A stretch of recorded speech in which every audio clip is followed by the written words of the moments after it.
The train whistle cut through the Texas heat like a knife, and Cole Haverford watched a woman stumble onto the platform with three exhausted children clinging to her skirts. He should have walked away. He always did. A man survived the frontier by staying alone, keeping his distance, building walls no one could breach. But something in her eyes, something in the way those kids stood so small and brave against the world, made him say the words that would change everything. I've got room for four. This is their story. Stay with me until the end and comment what city you're watching from. I want to see how far this journey takes us. The sun hammered down on Prescott Station like God's own anvil, turning the wooden platform into a griddle that made the air shimmer and dance. Cole Haverford stood in the shade of the station house overhang, his worn hat pulled low over eyes that had learned long ago not to expect much from the world. At 26, he looked older. The frontier had a way of carving years into a man's face, etching lines of solitude and survival into skin bronzed by endless Texas sky. He'd come to town for supplies, nothing more. Feed for the horses, ammunition, maybe some tobacco if the general store had any worth buying. Cole had learned to make these trips quick and efficient, slipping in and out of civilization like a ghost, never staying long enough for folks to remember his face or ask questions he didn't want to answer. The ranch he'd built 15 miles outside of town was his sanctuary, his fortress, his carefully constructed world of silence and self-reliance. The afternoon train from Austin wasn't his concern. He'd already loaded his supplies into the wagon and should have been halfway home by now, but something had made him pause. Maybe it was the way the heat made him sluggish, or maybe it was the part of him that still remembered what it felt like to be connected to something larger than himself. Whatever the reason, he found himself leaning against the rough-hewn post, watching as the locomotive pulled in with its characteristic screech of metal and hiss of steam. Passengers began to disembark in the way they always did. Men in suits with leather satchels, a few ranch hands returning from business in the city, a traveling salesman whose overly friendly demeanor marked him as someone to avoid. Cole was about to turn away, about to mount his wagon and leave Prescott's dust behind when he saw her. She emerged from the passenger car like a vision from another world. Though vision was perhaps too kind a word for what she truly was, an exhausted woman at the end of her rope, clinging to dignity by her fingernails. Her dress had once been fine, Cole could tell that much. The dark blue fabric spoke of better days, though now it was wrinkled from travel and dusty at the hem. Her face was pale despite the heat, and her hands trembled slightly as she helped first one child, then another, then a third down the steep train steps. Cole felt something shift in his chest, an uncomfortable sensation he hadn't experienced in years. He should look away. He should definitely look away. Other people's troubles were exactly that. Other people's. He'd learned that lesson the hard way, learned it in blood and grief and the kind of loss that made a man build walls so high nothing could ever climb them again. But he didn't look away. The woman wore a hat that had seen better days, and beneath it, her hair, a rich auburn that caught the sunlight, was pulled back in a style that was trying hard to be proper, but was losing the battle. She couldn't have been more than 24, 25 maybe, though her eyes held the kind of weariness that had nothing to do with age and everything to do with carrying weights too heavy for one person to bear. The children were what held Cole's attention, though. 3 of them stair-stepped in age like little soldiers arranged for inspection. The oldest was a boy, maybe 8 or 9, with serious dark eyes and shoulders that were trying hard to be broad, trying hard to be the man he thought his mother needed. He wore short pants and a jacket that was too warm for Texas heat, and he kept one hand protectively on his younger brother's shoulder. The second boy was perhaps 6, with a mop of unruly brown hair and eyes that darted everywhere, taking in this new world with a mixture of fear and fascination. Despite the obvious exhaustion, there was something irrepressible about him, like a spring compressed but not broken. And then there was the girl. She couldn't have been more than 4, with blonde curls that framed a face still round with childhood. She clutched a battered doll in one hand and her mother's skirt with the other, and when she looked up at the town, at the strange new place that was so different from wherever they'd come from, her lower lip trembled just slightly before she caught it between her teeth, forcing it to be still. Cole watched as the conductor handed down their luggage, 2 worn trunks that had seen better days, held together with rope and hope. It was everything they owned, Cole realized. Everything in the world, tied up in two boxes that had traveled too many miles. The station master, old George Wickham, approached the woman with the practiced sympathy of a man who'd seen too many refugees from broken lives. Cole couldn't hear the conversation from where he stood, but he could read the story in their gestures.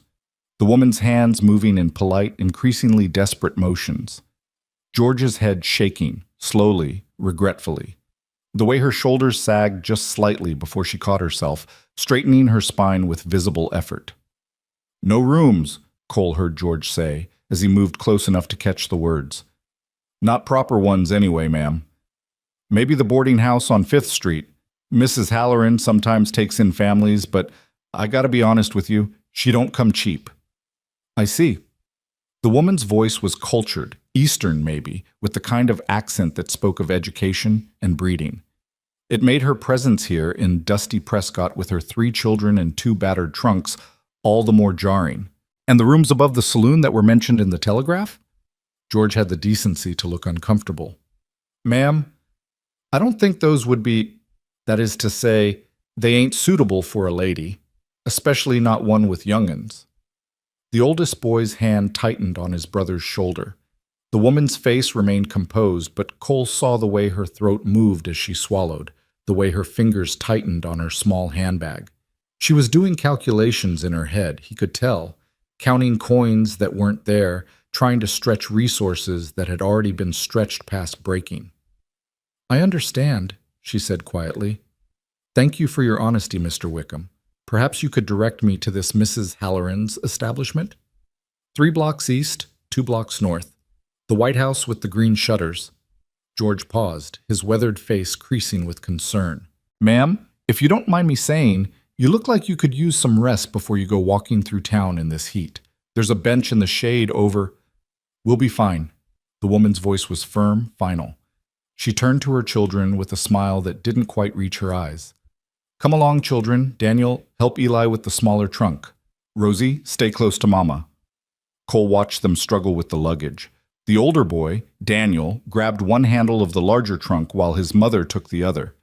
They managed to lift it perhaps 3 inches before having to set it down again. The woman's face flushed with effort and embarrassment. The little girl started to cry, soft hiccuping sobs she tried to muffle against her doll. Every instinct Cole had developed over the past 5 years screamed at him to walk away. He'd spent half a decade building a life that required nothing from anyone, a life where he was beholden to no one and no one was beholden to him. It was safe that way, predictable. A man couldn't lose what he never let himself have. His boots made hollow sounds on the wooden platform as he walked away. He made it exactly 12 steps. 12 steps before the little girl's crying grew louder, before he heard the woman's voice, tight with suppressed tears, saying, "It's all right, darling. Mama will figure it out. We're going to be just fine." That was the lie that did it. The bright, brave lie that mothers told when the world was crushing them and they had to pretend it wasn't for the sake of small hearts that still believed in happy endings. Cole stopped. He stood there for a long moment, his jaw working, arguing with himself in the theater of his own mind. Every rational thought he had said to keep walking. Every wall he'd built said to protect what he'd created. Every scar he carried said that caring led to loss, and loss led to the kind of pain that remade a man into someone harder, colder, safer. But somewhere beneath all of that, beneath the armor and the isolation, there was still a part of Cole Haverford that remembered being a boy himself. A boy who'd lost his own mother too young, who'd known what it was like to be small and scared and dependent on the kindness of a world that wasn't particularly kind. He turned around. The woman was attempting to drag the larger trunk across the platform, her face red with effort, while her children watched with helpless concern. She hadn't noticed him yet, too focused on the impossible task before her, too lost in whatever desperate planning was happening behind those exhausted eyes. "Ma'am." She jumped slightly at his voice, straightening up and turning to face him with the kind of wariness that told Cole she'd learned to be careful around strange men. Smart woman. Up close, he could see more details. The shadows under her eyes that spoke of sleepless nights. The fine tremor in her hands that suggested she was running on nothing but will and determination. The way her dress, despite being travel-worn, was meticulously maintained, buttons all secure, hem carefully mended where it had torn. She was holding on to dignity with both hands, refusing to let poverty or circumstance strip her of it. Yes? Her voice was cautious, controlled. Cole suddenly realized he had no idea what to say. He'd walked over here on impulse, driven by something he couldn't name, and now he stood before her like a fool with his hat in his hands and no words in his mouth. He cleared his throat, feeling heat in his face that had nothing to do with the Texas sun. He gestured vaguely at the trunks. Couldn't help but overhear your situation. Her chin lifted slightly, a small gesture of defiance. I assure you, sir, we're quite capable of managing. We don't need charity. There it was. The pride that kept people hungry rather than accept help. The kind of stubborn dignity that Cole understood all too well because he'd worn it himself like armor for years. Wasn't offering charity, he said, the words coming easier now. Was thinking more along the lines of a trade. Her eyes narrowed slightly. What kind of trade? I've got a ranch about 15 miles from here. It's a working spread. Cattle and horses mostly. Always could use some help around the place. The lie came surprisingly smooth, probably because parts of it were true. You seem like someone who's used to keeping a house. I'm someone who's let that particular skill go neglected. She studied him with an intensity that made Cole want to shift his weight like a schoolboy under examination. He could see her mind working, weighing risks and options, trying to determine if he was a threat or an answer to prayers she'd been too proud to speak aloud. You're offering me employment? She asked carefully. Room and board in exchange for housekeeping and cooking, Cole heard himself say. Nothing untoward, ma'am. I've got a foreman's cottage that's been empty since my last hand moved on. It's small, but it's got 2 rooms and a decent stove. You and your children would have privacy, and I'd have someone to make sure I'm eating something that hasn't been charred beyond recognition. It was a terrible plan. It was impulsive and illogical and went against every rule he'd made for himself about keeping people at arm's length. But something about this woman, about these children with their brave faces and trembling lips, had reached past his defenses and found the part of him he'd thought was dead. The younger boy, Eli, she'd called him, was watching Cole with open fascination. Are you a real cowboy? He asked suddenly, his voice high and clear. Do you have a gun? Have you fought Indians? Eli, his mother admonished, but there was relief in her voice, as if a child's innocent questions somehow normalized the strangeness of this encounter. I'm a rancher, Cole told the boy, surprised to find himself almost smiling. And yes, I have a gun, but mostly I use it for rattlesnakes and coyotes. Haven't fought any Indians. They've got better sense than to bother with a stubborn man and his contrary cattle. The boy grinned, and Cole felt something twist in his chest. When was the last time he'd made a child smile? The woman was still watching him, still calculating. I don't even know your name, she said quietly. Cole Haverford. I own the Double H Ranch, about an hour's ride northeast of here.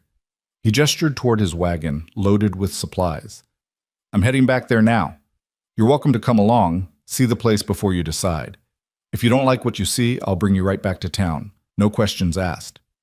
That's very generous, Mr. Haverford, but, Mama, I'm tired, the little girl, Rosie, interrupted, her voice small and plaintive.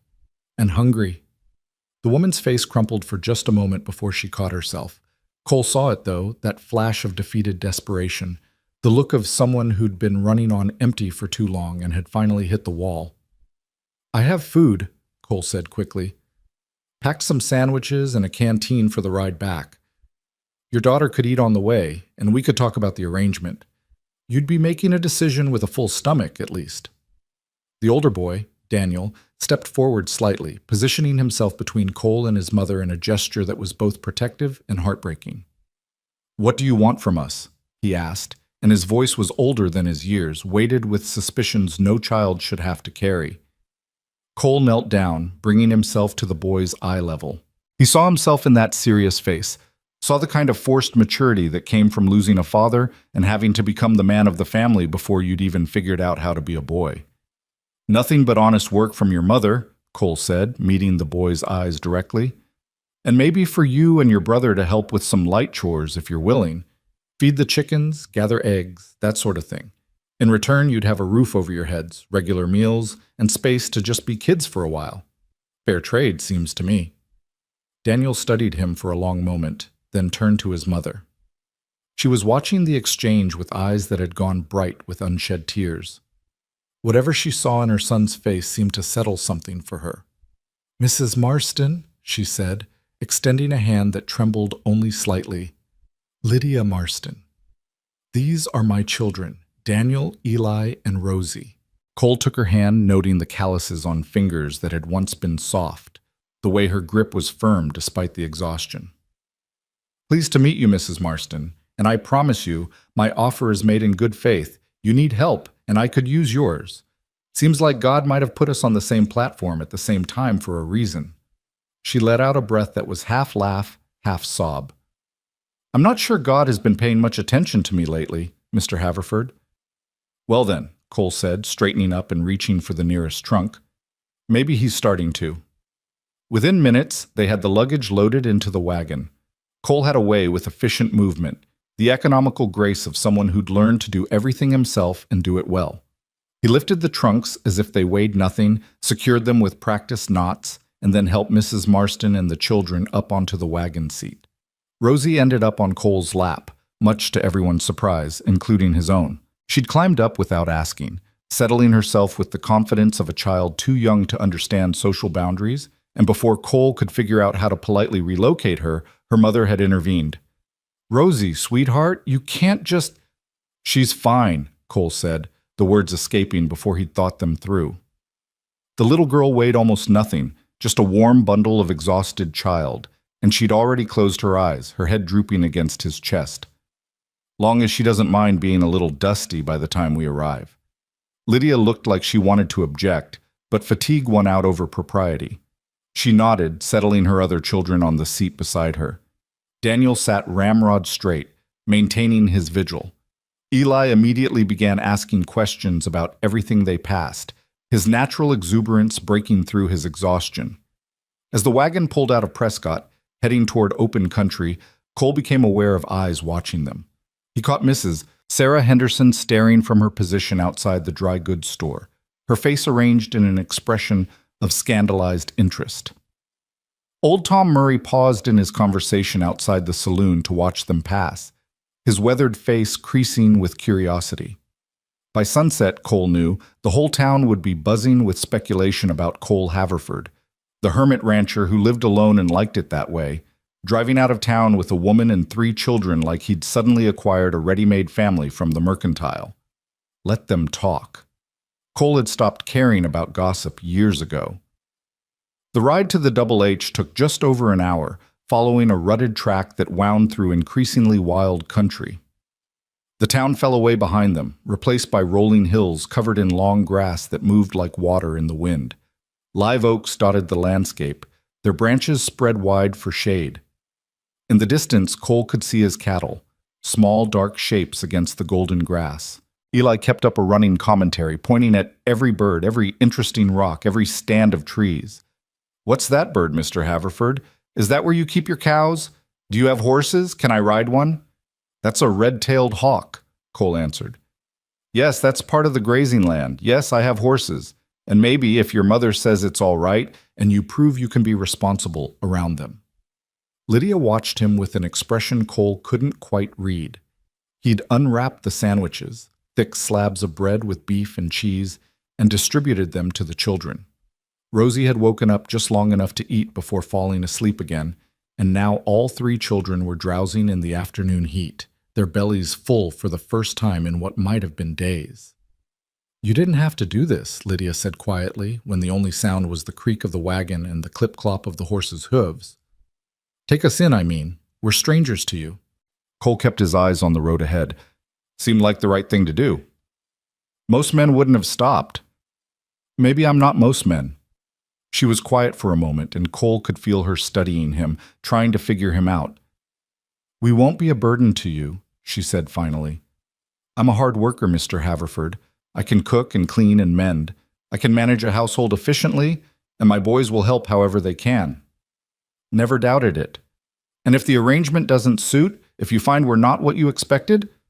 "Mrs. Marston." Cole turned to look at her, and he saw that her eyes were indeed the color of honey, shot through with gold in the afternoon light. I wouldn't have offered if I wasn't prepared to follow through. I'm not a man who goes back on his word. She held his gaze for a long moment, and he saw her measuring him, saw her deciding whether to believe him. Whatever she found must have satisfied her, because she nodded slowly and turned back to watch the road. The double H appeared as they crested a rise, and Cole tried to see it through her eyes. The main house was modest but well built, solid timber construction with a wide porch and a stone chimney. He'd built it himself 7 years ago, back when he'd still believed in the possibility of a future that included more than just himself. It was meant to house a family, though he'd never admitted that to anyone.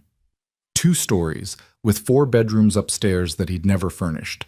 Downstairs was a large kitchen and living area, a study, and a bedroom he never used because sleeping in that much space made him feel the emptiness more keenly. The barn and corrals spread out behind the house, well maintained and organized. A stable for the horses, a chicken coop, a smokehouse, a small building he used for storage. And set slightly apart, about 50 yards from the main house, was the foreman's cottage, a one-room structure with a sleeping loft that he'd mentioned to Lydia, except it wasn't really suitable for a woman with 3 children. It was barely suitable for a single man. Cole had known that even as he'd described it to her, but he'd been so focused on getting them to agree to come that he hadn't thought past the immediate moment. Now, as the wagon rolled to a stop in front of the main house, Cole made a decision that would have shocked anyone who knew him. "Actually," he said, before he could think better of it, "I think there might be a better arrangement." Lydia turned to him, confused. The children were stirring, looking around at their new surroundings with wide eyes. Cole set Rosie gently on the wagon seat and climbed down, then reached up to help Lydia descend. "The foreman's cottage. It's too small. I wasn't thinking clearly back in town." He gestured to the main house. "This place has 4 bedrooms upstairs. I only use 1 downstairs. Seems foolish to have all that space going to waste when you and your children need proper rooms." Lydia's eyes widened. "Mr. Haverford, I couldn't possibly—" "You'd have the entire upstairs to yourselves," Cole continued, the words coming faster now as the plan took shape in his mind. "Your own space, complete privacy. There's a door at the top of the stairs. You could even lock it if that would make you feel more comfortable. I'd stay downstairs, you'd have upstairs, and we'd share the kitchen and main living areas. That's reasonable, isn't it?" "It's extremely generous, but the propriety of such an arrangement is a matter of survival," Cole interrupted gently. "Mrs. Marston, I know what people will say, but seems to me you've got more pressing concerns than gossip, like making sure your children have warm beds and full bellies. Let the town cluck their tongues. They'll do it whether you're in the foreman's cottage or in the main house." Daniel had climbed down from the wagon and was standing close to his mother, his small hand finding hers. Eli was gaping at the barn, practically vibrating with excitement. Rosie was rubbing her eyes, looking around with confused interest. Lydia looked at her children, then back at the house, then at Cole. He could see the war happening behind her eyes, practicality versus propriety, survival versus reputation. She'd been raised to care about such things, he could tell. But she'd also been pushed to the edge of endurance, and sometimes at the edge, you had to make choices that would have been unthinkable in softer times. "On one condition," she said finally. "Name it." "This is employment, Mr. Haverford. I work for you, you provide room and board and compensation. We maintain a professional distance, and if either of us feels the arrangement is no longer working, we address it directly and honestly. Agreed?" Cole extended his hand. "Agreed." She took it, and this time when their palms met, something passed between them that neither of them was quite ready to name. A recognition, perhaps. A sense that they were both people who'd been broken by life and were still trying to figure out how to function with the pieces that remained. "Mama?" Eli called, already halfway to the barn despite his exhaustion. "Can I see the horses, please?" "After we get settled, love." Lydia's voice was warm, full of an affection that made Cole's chest tight. "Let's see our new rooms first." Cole led them into the house, and he tried not to notice how right it felt to hear footsteps other than his own on the wooden floors, to hear children's voices echoing in spaces that had been silent for too long. The main room was neat but impersonal, furniture that was functional rather than comfortable. walls that were bare of decoration, a general sense that someone lived here but didn't really inhabit the space. "Kitchen's through there," Cole said, pointing. "Help yourself to anything you need. There's a well pump just outside the back door and a washroom off the kitchen. Upstairs is 4 bedrooms. You can take your pick of which ones you want." Lydia was already moving through the space with the practiced eye of a woman used to managing a household. She noted the dusty windowsills, the ashes in the fireplace that hadn't been properly cleaned, the general air of masculine neglect that permeated everything. "When you said you'd let housekeeping go neglected," she said, running a finger along a shelf and examining the dust, "you were being extremely generous with yourself, Mr. Haverford." Despite everything, Cole felt himself smile, a rare expression that felt rusty on his face. "I said I was a rancher, ma'am, never claimed to be a housekeeper."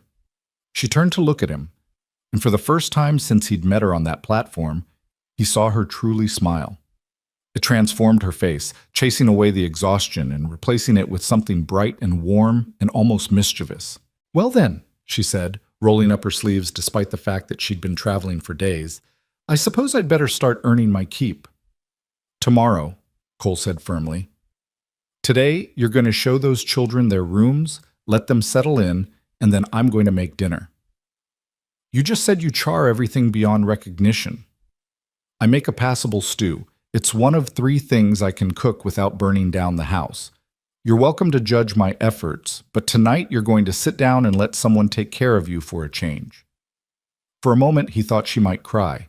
Her eyes went bright and her throat worked, and she looked away quickly, busying herself with removing Rosie's coat. When she looked back, she'd collected herself, but her voice was thick when she spoke. "Thank you, Mr. Haverford." "Cole," he said, "if we're going to be living under the same roof, seems like we can use first names." She nodded. "Cole. And you should call me Lydia." "Lydia." The name felt strange in his mouth, intimate in a way that made him immediately want to take it back. But she was looking at him with an expression of such profound gratitude that he couldn't bring himself to retreat into formality.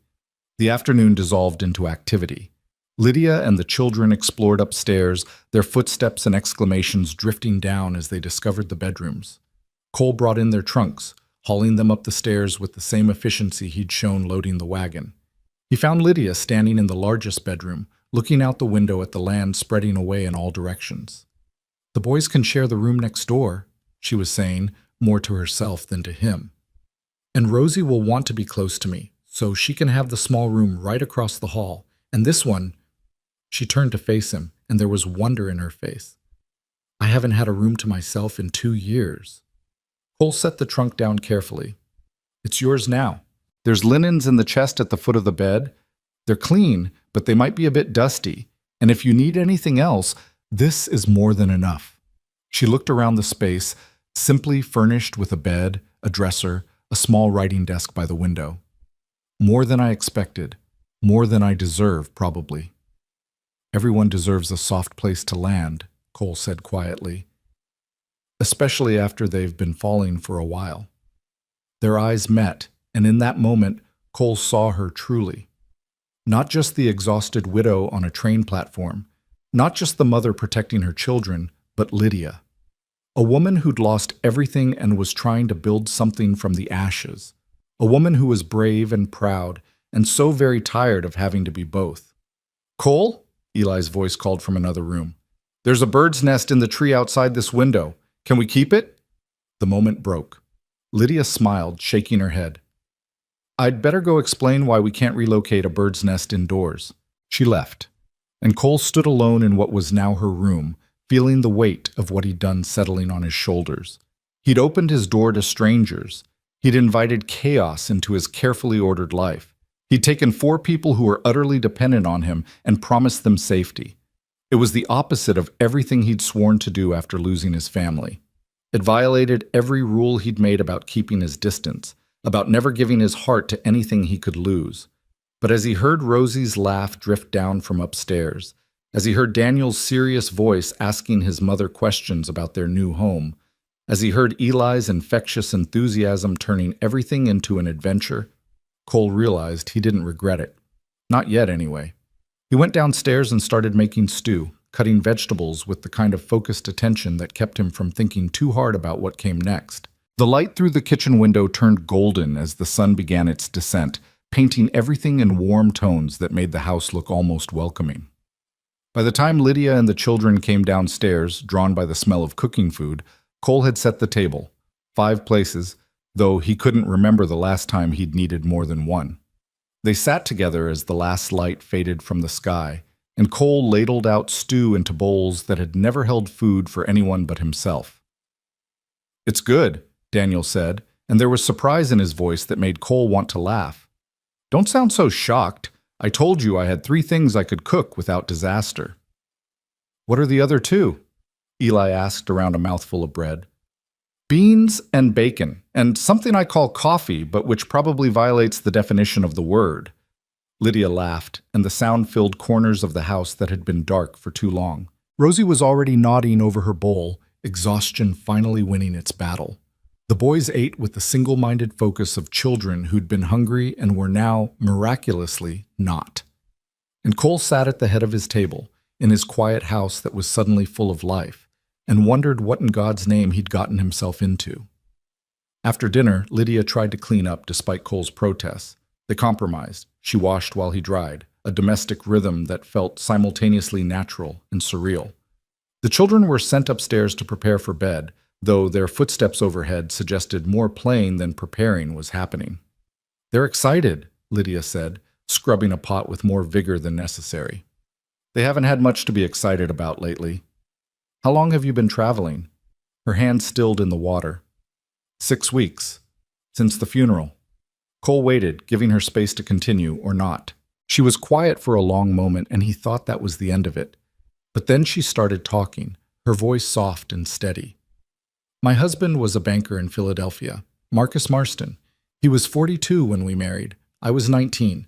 It seemed like a good match. He was established, respectable, kind to me in his way." She scrubbed harder at the pot. "He died of a heart condition we didn't know he had. Very suddenly, very completely. I'm sorry." The bank was less kind than Marcus had been. Turns out he'd made some poor investments, borrowed against accounts he shouldn't have. When he died, the truth came out. We lost everything, the house, the savings, my standing in society. His family wanted nothing to do with us.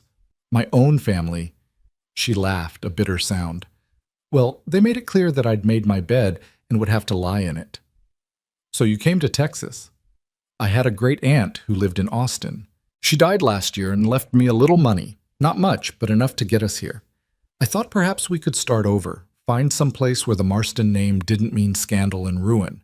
But Austin was more expensive than I expected, and the money ran out faster than I'd planned, and..." She shrugged.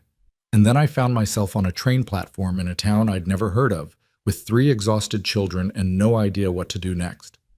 Cole took the pot from her hands and dried it carefully. "And then some strange cowboy offered you a job you hadn't asked for." "Some strange cowboy offered me a miracle I didn't deserve." She turned to face him, and her eyes were shining again. "Why did you do it, Cole? Really? You don't know us. We could be terrible people. I could be a terrible housekeeper. The children could be demons. Why take the risk?" Cole hung up the drying cloth, taking his time, choosing his words carefully. "I lost my family when I was young. My mother died when I was 12, and my father, well, he took his grief and turned it into something hard and mean. He died when I was 20, and I inherited this land. I built this house thinking maybe someday I'd fill it with something other than silence. But then..." He paused, the old pain rising up like a ghost. "But then I learned that wanting things and keeping them are 2 different matters. So I stopped wanting, stopped letting anyone get close. Figured it was safer that way." "What changed?" "You arrived with 3 children," he said simply. "And I looked at them standing on that platform, so small and brave and trying so hard not to be scared, and I remembered being that age, being scared, being alone. And I thought maybe I've got room for 4. Lydia reached out and touched his arm, just briefly, just a feather-light contact that was gone almost before it began. But it burned like a brand, that touch, and Cole felt something inside him that had been frozen for years begin, just barely, to thaw. You saved us today, she said quietly. I hope you know that. We were at the end. I had maybe enough money for 3 more nights at a boarding house, and then I don't know what I would have done. I was so afraid, Cole. So tired of being afraid. You're safe now, all of you. I promise you that. She nodded, and he saw her believe him, saw her let herself lean into the promise he'd made. I should get the children to bed. It's been a long day. For you too. Get some rest, Lydia. Tomorrow's soon enough to start earning your keep. She smiled at him, that bright, warm expression that transformed her face, and then she left, her footsteps light on the stairs. Cole heard her voice drifting down, soft and loving as she tucked her children into beds in rooms that would now be theirs. He heard their sleepy responses, heard the gentle sounds of a mother's goodnight routine that this house had never known. He stood in his kitchen, in the house he'd built for ghosts, and tried to understand what he'd done. He'd made a choice today that couldn't be unmade. He'd let 4 people into his fortress of solitude, and in doing so, he'd cracked open a door he'd thought was sealed forever. Outside, the Texas sky was brilliant with stars, vast and endless and indifferent to the small dramas of human hearts. Cole stepped onto the porch and looked up at them, those ancient lights that had witnessed the rise and fall of empires, and wouldn't even notice one man's decision to stop being alone. But Cole noticed. God help him. He noticed the way the house felt different already, the way warmth had seeped into spaces that had been cold. He noticed the way his chest felt tight, and his hands felt empty, and his heart felt like it was waking up from a long sleep. Tomorrow, he thought, would bring its own challenges. There would be gossip to weather, arrangements to make, a routine to establish. There would be the careful dance of boundaries and propriety, the navigation of a situation that was unconventional at best and scandalous at worst. But tonight, in the quiet dark, with the sound of children sleeping peacefully under his roof and a woman who smiled like sunlight settling into the room that was now hers, tonight, Cole Haverford allowed himself to hope, just a little, that maybe he'd done the right thing. Inside, the house was warm. Upstairs, 4 hearts beat steadily in sleep, safe and fed and sheltered. And downstairs, one cowboy who thought he was done with living discovered that sometimes life gave you a second chance when you least expected it. Sometimes you just had to be brave enough to say yes when it arrived on your doorstep. Sometimes you just had to have room for 4. The first rays of dawn crept through Cole's window like an apologetic guest, hesitant and soft. He'd been awake for an hour already, lying in the narrow bed he'd moved into the downstairs study, staring at the ceiling and listening to the unfamiliar sounds of a house that breathed with more than one set of lungs. Someone upstairs had gotten up to use the washroom around 5. Lydia, he guessed, based on the careful lightness of the steps.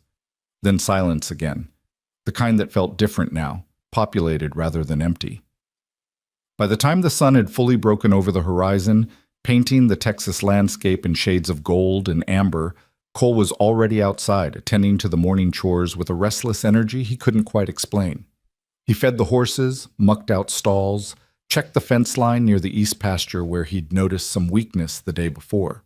Physical labor had always been his meditation, his way of quieting thoughts that moved too fast and cut too deep. He was hammering a loose board back into place when he heard the back door open. Turning, he saw Lydia standing on the porch, wrapped in a shawl against the morning chill, her hair still loose around her shoulders. She looked younger like this, softer, and Cole had to force himself to focus on the hammer in his hand rather than the way the early light caught the auburn in her hair. "Good morning," she called. "I didn't expect you to be up so early." "Ranch doesn't run itself." Cole drove the nail home with perhaps more force than necessary. "You didn't have to get up yet. Figured you'd sleep in after yesterday. Years of children have trained me to wake with the sun." She smiled, and even from this distance he could see it was genuine. "I thought I'd make breakfast. It's the least I can do." "You don't have to, Cole." She said his name with gentle firmness. "We agreed. I work, you provide room and board. Let me do my job." He nodded, conceding the point, and watched her disappear back inside. 20 minutes later, when he entered the kitchen, the transformation was remarkable. She'd clearly been busy before calling out to him. The table was set with care, the coffee pot was bubbling on the stove, and the smell of frying bacon filled the air with the kind of homey warmth that made Cole's chest ache with something he couldn't name. I found eggs in the cold box, Lydia said, moving around the kitchen with the confident efficiency of someone who knew her domain. And there's bread that's only a day old. I can make more later today. I saw you have flour and yeast. How do you like your eggs? However they come. Cole stood awkwardly in the doorway of his own kitchen, suddenly unsure of where he belonged in this space that had become hers in the span of a single morning. I'm not particular. Everyone's particular about something. She cracked eggs into a skillet with practiced ease. Scrambled, then. That's safest. The children will be down soon. I heard them stirring. They're early risers too, I'm afraid. If the noise bothers you, it doesn't. The words came out faster than he'd intended, almost defensive. I mean, it's fine. It's your house too now. She glanced at him over her shoulder, and something in her expression made him feel seen in a way that was both uncomfortable and oddly comforting. Our arrangement, you mean? Thank you for the reminder. The thunder of small feet on the stairs announced the children's arrival. Eli burst into the kitchen first, his hair sticking up in wild directions, his face alight with the kind of enthusiasm only children possessed before the world taught them to be cautious with their joy. Mr. Cole, can I see the horses now? You said maybe I could ride one. Can I? Please? After breakfast, Lydia said automatically, setting plates on the table. And it's Mr. Haverford, Eli, not Mr. Cole. Just Cole is fine, Cole found himself saying. Mr. Haverford makes me feel like my father, and that's not a feeling I'm fond of. Daniel appeared next, more subdued than his brother, his serious eyes taking in the scene with what seemed like perpetual assessment. He nodded to Cole in greeting, a gesture that was almost comically adult, and took his seat at the table without being asked. Rosie came last, still rubbing sleep from her eyes, dragging her battered doll by one arm. Up you go, sweetheart. Lydia lifted her youngest into a chair, tucking a napkin into her collar with the smooth movements of long practice. Small bites, remember? Cole watched them settle around his table, the table he'd built with his own hands 7 years ago and had eaten at alone ever since, and felt something shift in his chest. It was such a simple scene, such an ordinary moment, and yet it felt monumental in ways he couldn't articulate. 4 people who hadn't existed in his life yesterday now filled his kitchen with noise and warmth, and the kind of domestic chaos he'd thought he'd never experience. Cole? Lydia's voice pulled him from his thoughts. You're going to let your eggs get cold. He sat, and they ate, and if anyone noticed that his hands shook slightly as he lifted his fork, they were kind enough not to mention it. After breakfast, while Lydia insisted on cleaning up despite Cole's protests, he took the boys out to the barn. Daniel walked beside him with that careful posture of his, while Eli raced ahead, his excitement making him practically vibrate. That one! Eli pointed at Cole's stallion, a magnificent bay with a temperament that matched his impressive size. Can I ride that one? Not unless you want your mother to skin me alive. Cole rested his arms on the stall door, studying the horse with the fond exasperation of long acquaintance. That's Thunder. He's not mean, but he's particular about who sits on him, and he's too much horse for someone just learning. I've ridden before, Daniel said quietly. In Philadelphia. Father kept a stable. Cole looked down at the boy, noting the past tense, noting the way Daniel's small shoulders squared, as if bracing for disbelief or dismissal. What did you ride? A mare named Duchess. She was old and gentle. Father said I had a good seat. The pride in his voice was unmistakable and heartbreaking in its need for validation. Then you can help your brother learn. I've got a mare called Honey. She's sweet-tempered and patient, perfect for teaching. Cole moved down the line of stalls to where a golden palomino stood, her dark eyes soft and curious. This is her. Want to say hello? The next hour passed in a haze of horseflesh and hay, of patient instruction and careful supervision. Cole found himself explaining things he'd known so long they'd become instinct. How to approach a horse, how to read its body language, how to sit in a saddle with confidence but not rigidity. Daniel proved himself competent, his previous experience evident in the way he handled himself around the animals.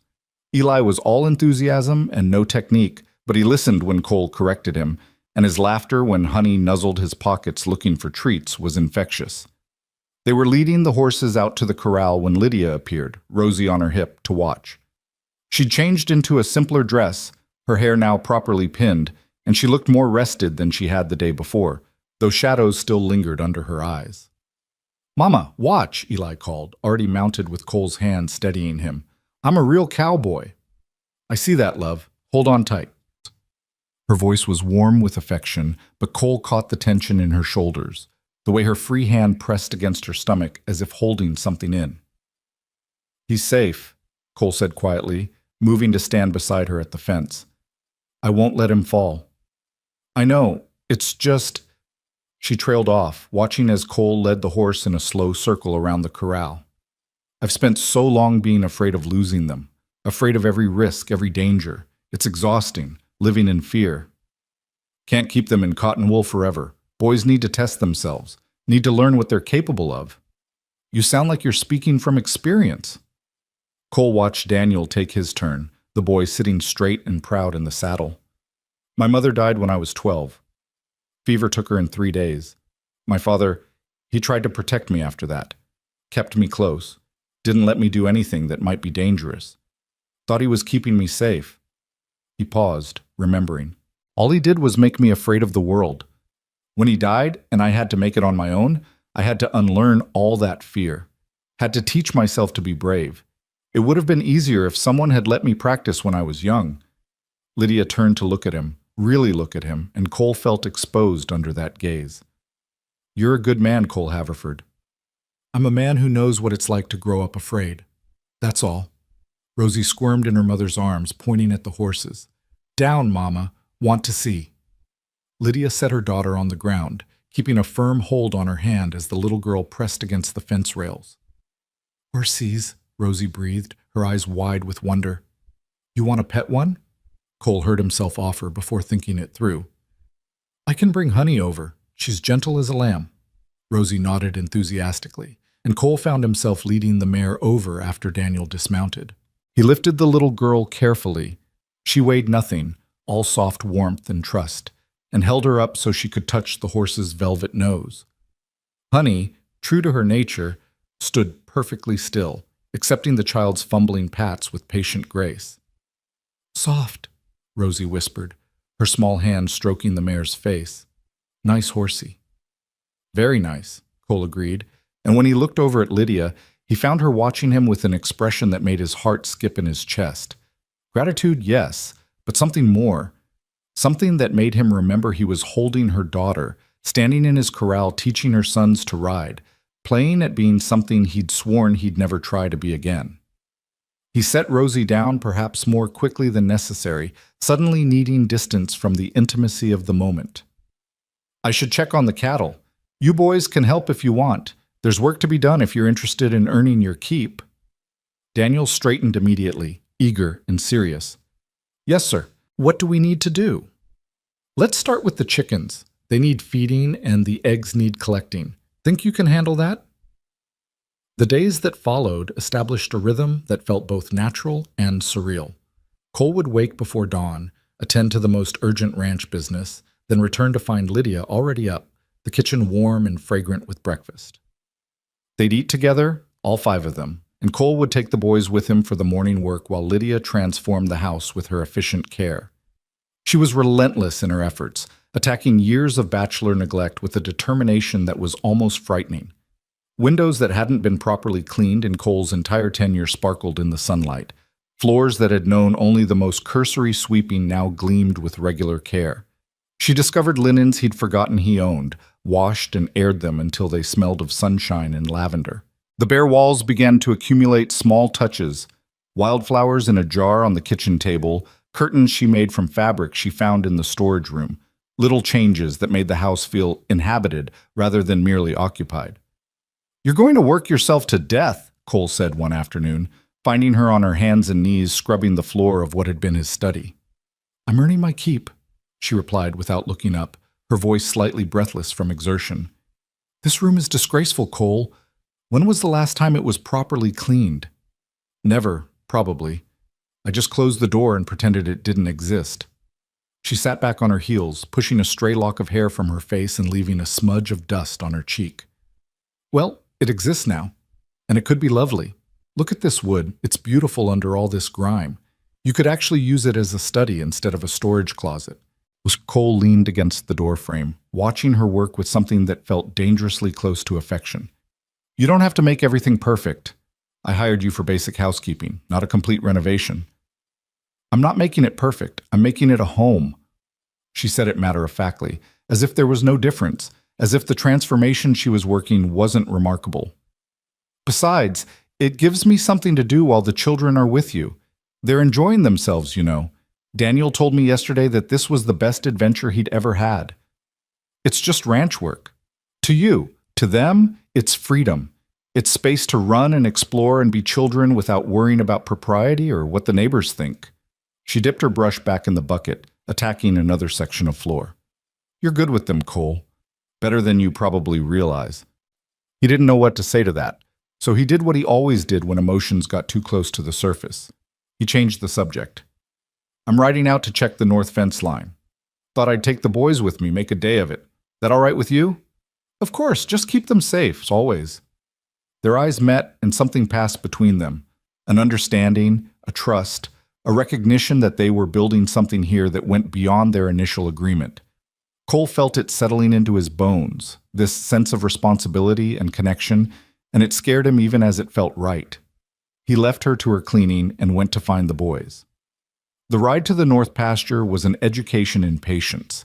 Eli wanted to gallop everywhere, kept trying to urge his horse faster despite Cole's repeated instructions to take it slow. Daniel rode with careful competence, but his constant questions revealed how much he was trying to learn, to understand, to be useful. Why do you check the fences so often? Daniel asked as they moved along the line, Cole occasionally dismounting to hammer in a loose post or tighten wire.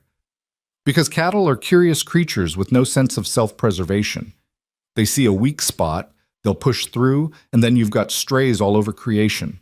Lost cattle means lost money, and lost money means we can't stay, Daniel finished, his voice suddenly small. Cole stopped what he was doing and turned to look at the boy. That's not what I meant. But it's true, isn't it? If the ranch doesn't do well, you can't afford to keep us. That's why Mama works so hard. That's why I try to help as much as I can. We have to be useful, or... Daniel. Cole kept his voice gentle but firm. Look at me. The boy met his eyes, and Cole saw the weight of worry that no 8-year-old should carry. You're not here on probation. You and your mother and your siblings are not one bad season away from being turned out. You understand me? We made an agreement, and I keep my agreements. But what if, no what ifs, you're safe here. All of you. Cole reached out and gripped the boy's shoulder, feeling the tension there, the rigid control. I know you think you have to be the man of the family now that your father's gone. I know you think everything depends on you being perfect and useful and never making mistakes. But Daniel, you're 8 years old. You're allowed to just be a kid sometimes. The boy's face crumpled for just a moment before he caught himself, straightening his shoulders with visible effort. Someone has to take care of them. Mama tries, but she gets so tired, and Eli is reckless, and Rosie is so small. And you've got help now. You're not alone anymore. Cole gave the shoulder a slight shake, trying to convey certainty, safety, permanence. I'm not going anywhere, and neither are you. So maybe you could try trusting that just a little. Daniel nodded, not quite believing, but wanting to, and Cole felt a fierce protectiveness surge through him that was both unexpected and undeniable. These children had been through too much, lost too much, and somewhere in the past week they'd become his to protect. They continued their work, and gradually Daniel began to relax, began to ask questions that were about curiosity rather than anxiety. By the time they stopped for the lunch Lydia had packed, spreading out under the shade of a sprawling oak, the boy was almost smiling. Cole? Eli asked around a mouthful of sandwich. Mama said our pa is in heaven. Do you think he can see us from up there? Cole considered the question carefully. I think if heaven's any kind of place worth going to, then yes, he can see you, and I think he's proud of how brave you've all been. Do you think he minds that we're here with you instead of with him? I think, Cole said slowly, that any father worth the name would just want his children to be safe and happy, and you are both those things here, aren't you? Both boys nodded, and Cole felt the weight of that responsibility settle more firmly on his shoulders. He'd taken on more than just housing them, more than just employing their mother. He'd taken on the role of teaching them, protecting them, showing them what a man could be when he chose strength over cruelty, steadiness over abandonment. It was terrifying. It was also, he was beginning to realize, exactly what he'd been missing. They returned to the house in late afternoon, the boys dusty and tired and chattering about everything they'd seen. Lydia met them at the door, and Cole noticed she'd changed again, this time into what was clearly her best dress, a deep green that brought out the gold in her eyes. "How was your expedition?" she asked, but there was something distracted in her tone, something nervous in the way her hand smoothed her skirts. "Educational," Cole replied, swinging down from his horse. "These boys are going to make fine ranch hands." "Mama, I fixed a fence," Eli announced proudly. "Cole showed me how to use the hammer and everything." "That's wonderful, darling. Now go inside and get cleaned up, all of you. We have guests coming for dinner." Cole's head snapped up. "Guests?" "Mrs. Henderson from town stopped by this afternoon. She was very interested in our arrangement here." Lydia's cheeks had gone pink. "I invited her and her husband for dinner tomorrow, but she insisted on tonight. I couldn't very well refuse." Cole felt his jaw tighten.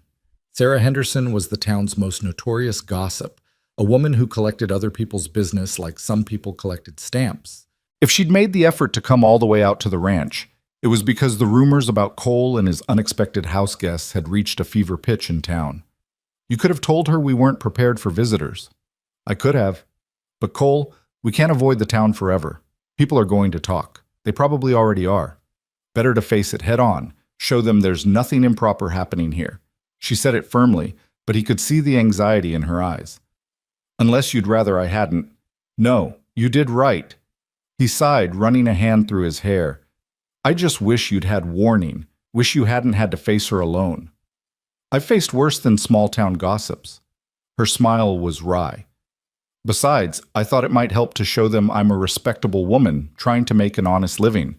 That there's nothing scandalous about our arrangement," Cole finished. "I understand. What time are they coming?" 6 o'clock. I've already started dinner. I found a chicken I could roast, and there are vegetables from the garden. It won't be fancy, but it'll be respectable." "Lydia."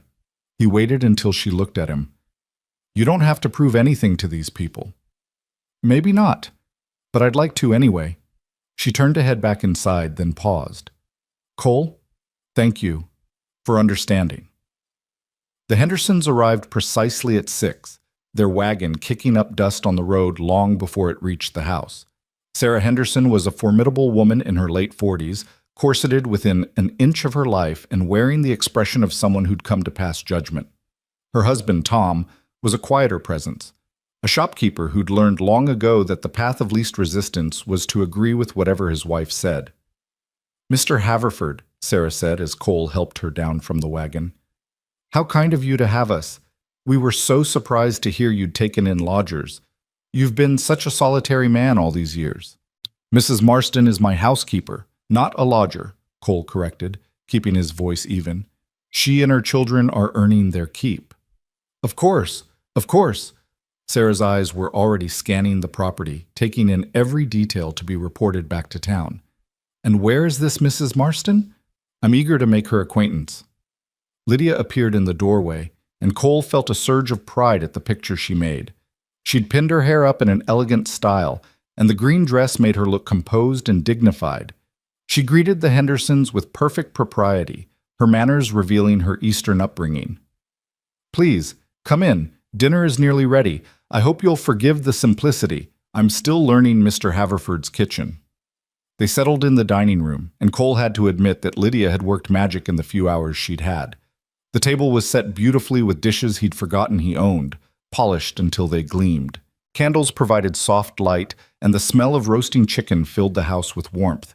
The children had been scrubbed and dressed in their best clothes, their hair combed into submission. They sat quietly, on their best behavior, though Cole could see Eli practically vibrating with the effort of containing his natural exuberance. Dinner conversation was a careful dance. Sarah asked questions that were just barely this side of intrusive, probing into Lydia's background, her late husband, her reasons for coming to Texas. Lydia answered with grace, revealing enough to satisfy without giving away anything too personal. "And you're comfortable with this arrangement?" Sarah asked, her tone suggesting she couldn't imagine how anyone could be. "Living out here so far from town, with only Mr. Haverford for company?" "Mr. Haverford has been nothing but respectful and generous," Lydia said firmly. "My children and I have our own space upstairs, complete privacy. He's given us a chance to start over when we had nowhere else to turn. I consider myself very fortunate." "Still, people will talk. You must know that." "People always talk, Mrs. Henderson. I've found that the only way to combat gossip is to live in a way that gives it no foothold." Lydia's smile was pleasant, but her eyes were steel. "There's nothing improper happening under this roof. I do my job, Mr. Haverford does his, and my children are safe and cared for. That's all that matters." Sarah looked like she wanted to push further, but Tom intervened, changing the subject to ranch business and giving everyone a chance to breathe. The rest of dinner passed more smoothly, though Cole noticed Sarah's eyes constantly moving, cataloging details, storing up observations to be shared with her friends. After the Hendersons left, Lydia sagged against the closed door, the confident facade crumbling to reveal exhaustion. "You were magnificent," Cole said quietly. She laughed, a slightly hysterical sound. "I was terrified. Did you see the way she looked at everything, like she was taking inventory for evidence? You handled her perfectly, better than I could have." "Cole." She pushed away from the door and moved to start clearing the table. "She's going to tell everyone in town that we're living in sin. You know that, right? No matter what I said, no matter how proper everything appeared, she's already decided we're scandalous. Let her talk. We know the truth." "Do we?" She stopped, a plate in her hands, and looked at him with something raw and honest in her eyes. "Cole, this is your reputation too. You're standing in the community. If people think I stopped caring what people think a long time ago." He took the plate from her hands and set it down, then caught her shoulders gently. "Lydia, listen to me. I don't regret bringing you here, not for a second. And I don't care what Sarah Henderson or anyone else in town says about it. You might not now, but what about in a month, 6 months? When you can't go to town without whispers following you? When people treat you differently because of us? Then they'll treat me differently. I'll survive." He gave her shoulders a slight squeeze before releasing her. "You're worrying about things that haven't happened yet. We'll deal with whatever comes together. That was the agreement, wasn't it?" She nodded slowly, some of the tension leaving her body. "Together. Yes. Thank you, Cole." That night, after the children were in bed and Lydia had finally stopped cleaning, Cole sat on the porch and looked up at the stars. He heard the door open behind him, heard her light footsteps, but didn't turn around. "Can't sleep?" she asked, settling into the chair beside him. "Thinking. About Mrs. Henderson's visit? About how much has changed in a week." He glanced over at her, this woman who'd arrived with nothing, and was somehow filling every empty space in his life. "A week ago, I was alone. Now I've got 3 kids calling me by my first name and a woman who's turning my house into a home despite my best efforts to live like a hermit." She smiled. "Having second thoughts?" "No, that's what I'm thinking about. I should be having second thoughts. I should be panicking about what I've done. But instead I'm sitting here feeling content. And that terrifies me more than any amount of gossip ever could." "Why does it terrify you?" Cole was quiet for a long moment, weighing whether to tell her, whether to reveal the wounds he'd kept hidden for so long. But something about the darkness, about her presence beside him, made the words come easier. "I was engaged once. Her name was Margaret. We were going to get married, fill this house with family, build something together." He stared out at the darkness, seeing ghosts. "She died 3 weeks before the wedding. Riding accident. Her horse spooked and threw her, and she broke her neck in the fall." "Oh, Cole." Lydia's voice was soft with sympathy. "I built this house for her. All these rooms, all this space. And then she was gone. And I was left with a monument to a future that would never happen. So I shut myself off. Decided it was easier to be alone than to risk that kind of loss again." "And now you're afraid," Lydia said quietly. "Afraid that if you let yourself care about us, we'll be taken away too." Something like that. She reached over and took his hand, the gesture simple and profound. I can't promise we'll be here forever. Life is uncertain and loss is always possible. But Cole, you can't live in fear of what might happen. That's not living, that's just waiting to die. Wise words from someone who admitted to living in fear just this morning. She laughed softly. I suppose we're both learning then. Learning to be brave together. They sat in comfortable silence, hands linked, watching the stars wheel overhead. And Cole thought maybe, just maybe, he could learn to hope again. Maybe he could learn to build something new on the foundation of old grief. Maybe he could let himself believe that this time, this family that had arrived unexpected and uninvited might stay. Lydia? I'm glad you arrived with 3 children. I'm glad I had room for 4. She squeezed his hand, and in the darkness, Cole could see her smile. So am I, Cole. So am I. Spring arrived in Texas the way it always did, sudden and dramatic, transforming the brown landscape into something green and alive almost overnight. The wildflowers came first, bluebonnets and Indian paintbrush carpeting the hills in waves of color that made even Cole's practical heart catch in his chest. The cattle grew fat on new grass, the horses shed their winter coats, and the ranch hummed with the energy of renewal. 3 months had passed since that first dinner with the Hendersons. 3 months of establishing routines and breaking down walls that Cole hadn't even realized he'd built. The house had become unrecognizable, not just clean but lived in, filled with the sounds of children's laughter and the smell of Lydia's cooking, and the sense that these walls finally understood their purpose. The town had indeed talked, just as Lydia had predicted. Sarah Henderson had done her work well, spreading whispers that ranged from mildly scandalous to outright fabricated. But Cole had meant what he said. He didn't care. He went to town for supplies once a week, endured the stares and the carefully turned backs, and returned to the ranch where life made sense. Lydia had proven herself invaluable in ways that went far beyond housekeeping. She had a head for numbers that Cole lacked, and she'd taken over the ranch accounts with his blessing, organizing his chaotic record-keeping into something that actually made sense. She'd also started a garden that was already showing promise, neat rows of vegetables that would supplement their meals and save money at the general store.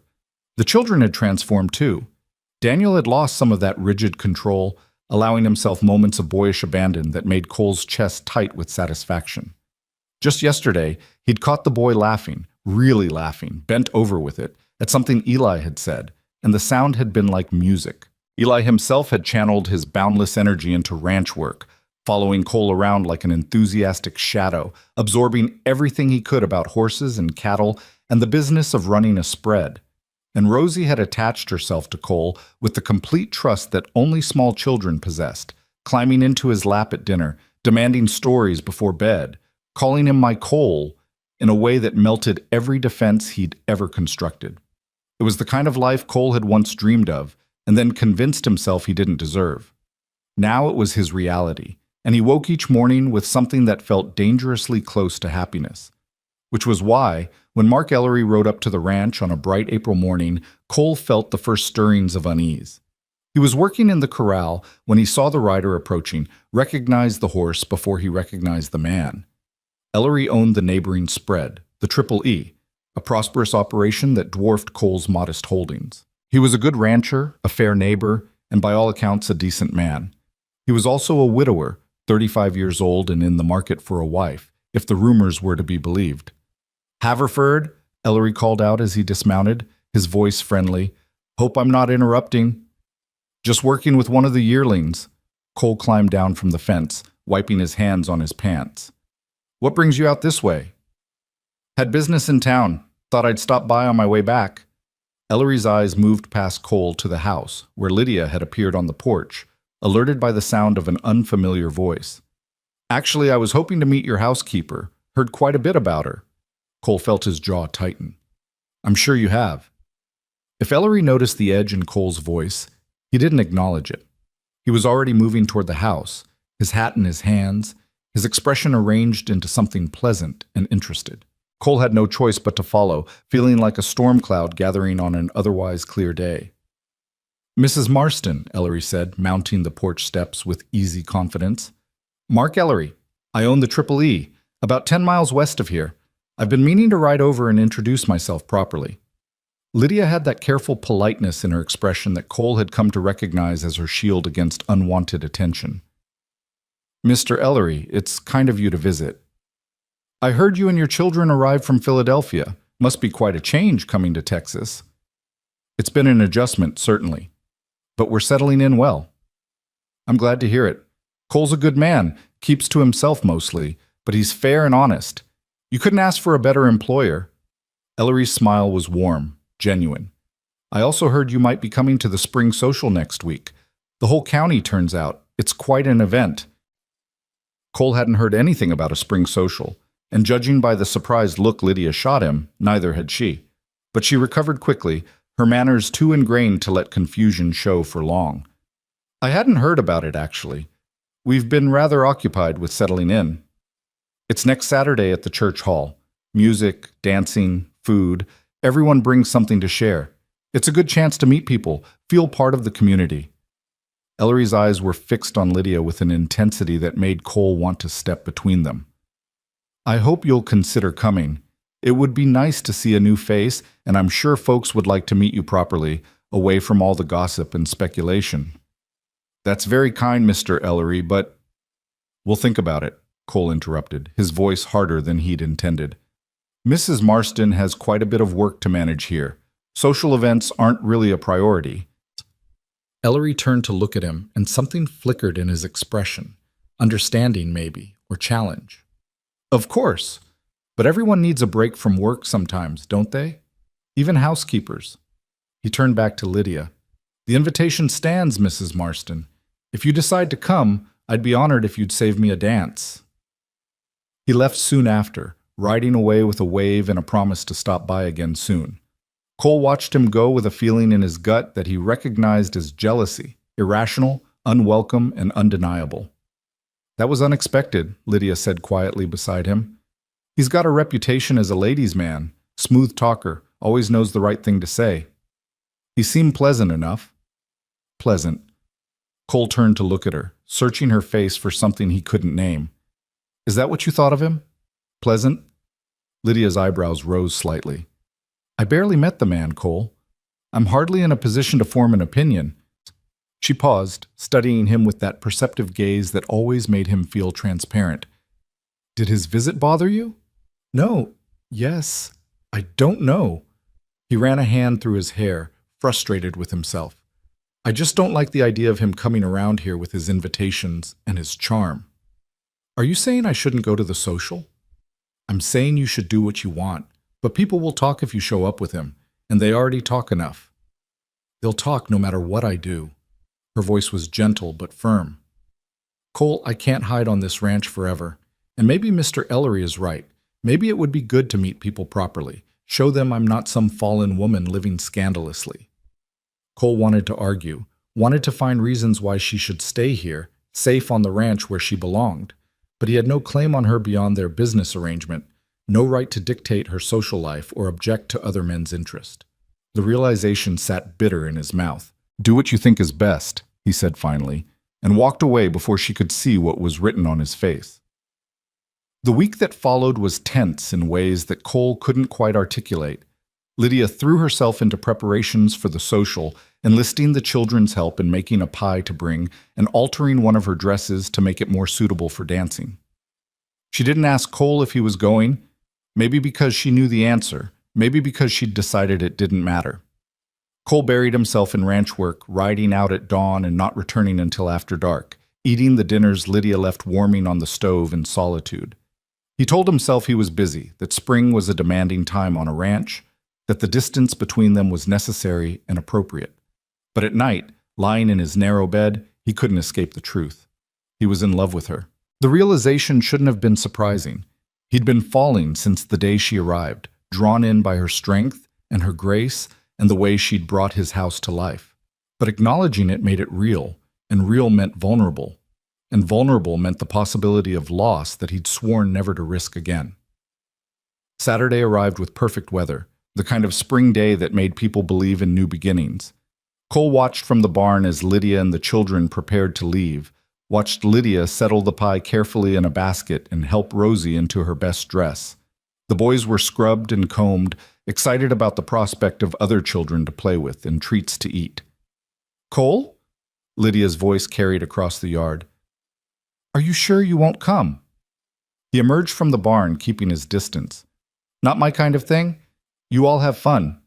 She looked like she wanted to say something more, her eyes searching his face for something he wasn't ready to give. But then Daniel called out that they needed to leave if they wanted to arrive on time, and the moment passed. Cole watched their wagon disappear down the road, dust settling in its wake, and then he was alone. Completely, utterly alone, in a house that suddenly felt cavernous and empty despite all of Lydia's efforts to make it a home. He tried to work. He mucked out stalls that didn't need mucking, repaired fence that wasn't broken, did everything he could think of to keep his mind occupied. But his thoughts kept drifting to the social, to Lydia in her altered dress, to Mark Ellery with his smooth words and his clear interest.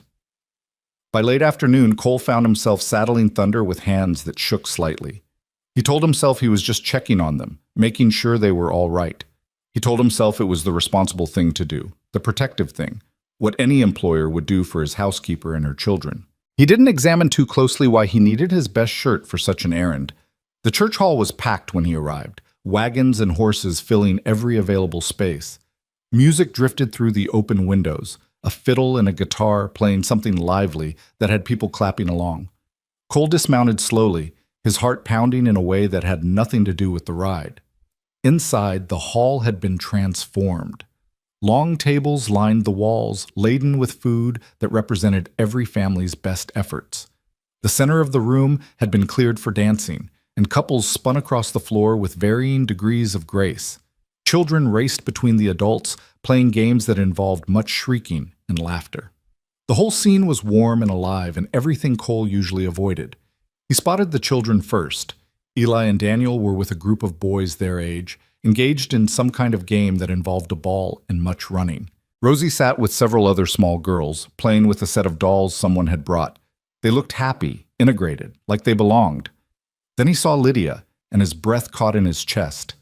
She stood near the refreshment table, talking with a group of women who'd probably come over to satisfy their curiosity about the scandalous housekeeper. She wore a dress of pale blue that brought out the gold in her eyes, and she'd done something different with her hair, pulling it back in a way that exposed the elegant line of her neck.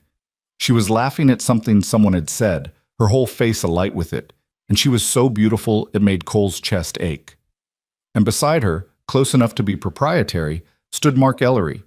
Cole watched as Ellery leaned in to say something to Lydia, watched her smile in response, watched him offer his arm as the music changed to something slower. She hesitated for just a moment, glancing around the room as if looking for someone, and Cole could have sworn her eyes passed over him without recognition. Then she placed her hand on Ellery's arm and allowed him to lead her to the dance floor. They moved together well, Ellery's hand at her waist, her hand in his, their steps in easy rhythm. They talked as they danced, Lydia's head tilted to hear him better, Ellery's expression warm and interested. To anyone watching, they looked like exactly what they were, a man courting a woman, testing the waters of potential romance. Cole felt something dark and fierce rise in his chest, something possessive and irrational that he had no right to feel. She wasn't his. She'd never been his. She was his housekeeper, his employee, a woman he'd offered shelter to out of basic human decency. That she'd become more, that she'd become everything, was his problem, not hers. He should leave. He should walk out of this hall and ride back to the ranch, and accept that Lydia Marston deserved better than a broken-down cowboy who'd sworn off love and family. Mark Ellery was the better choice. Prosperous, charming, ready to offer marriage and security, and a life without the stain of scandal.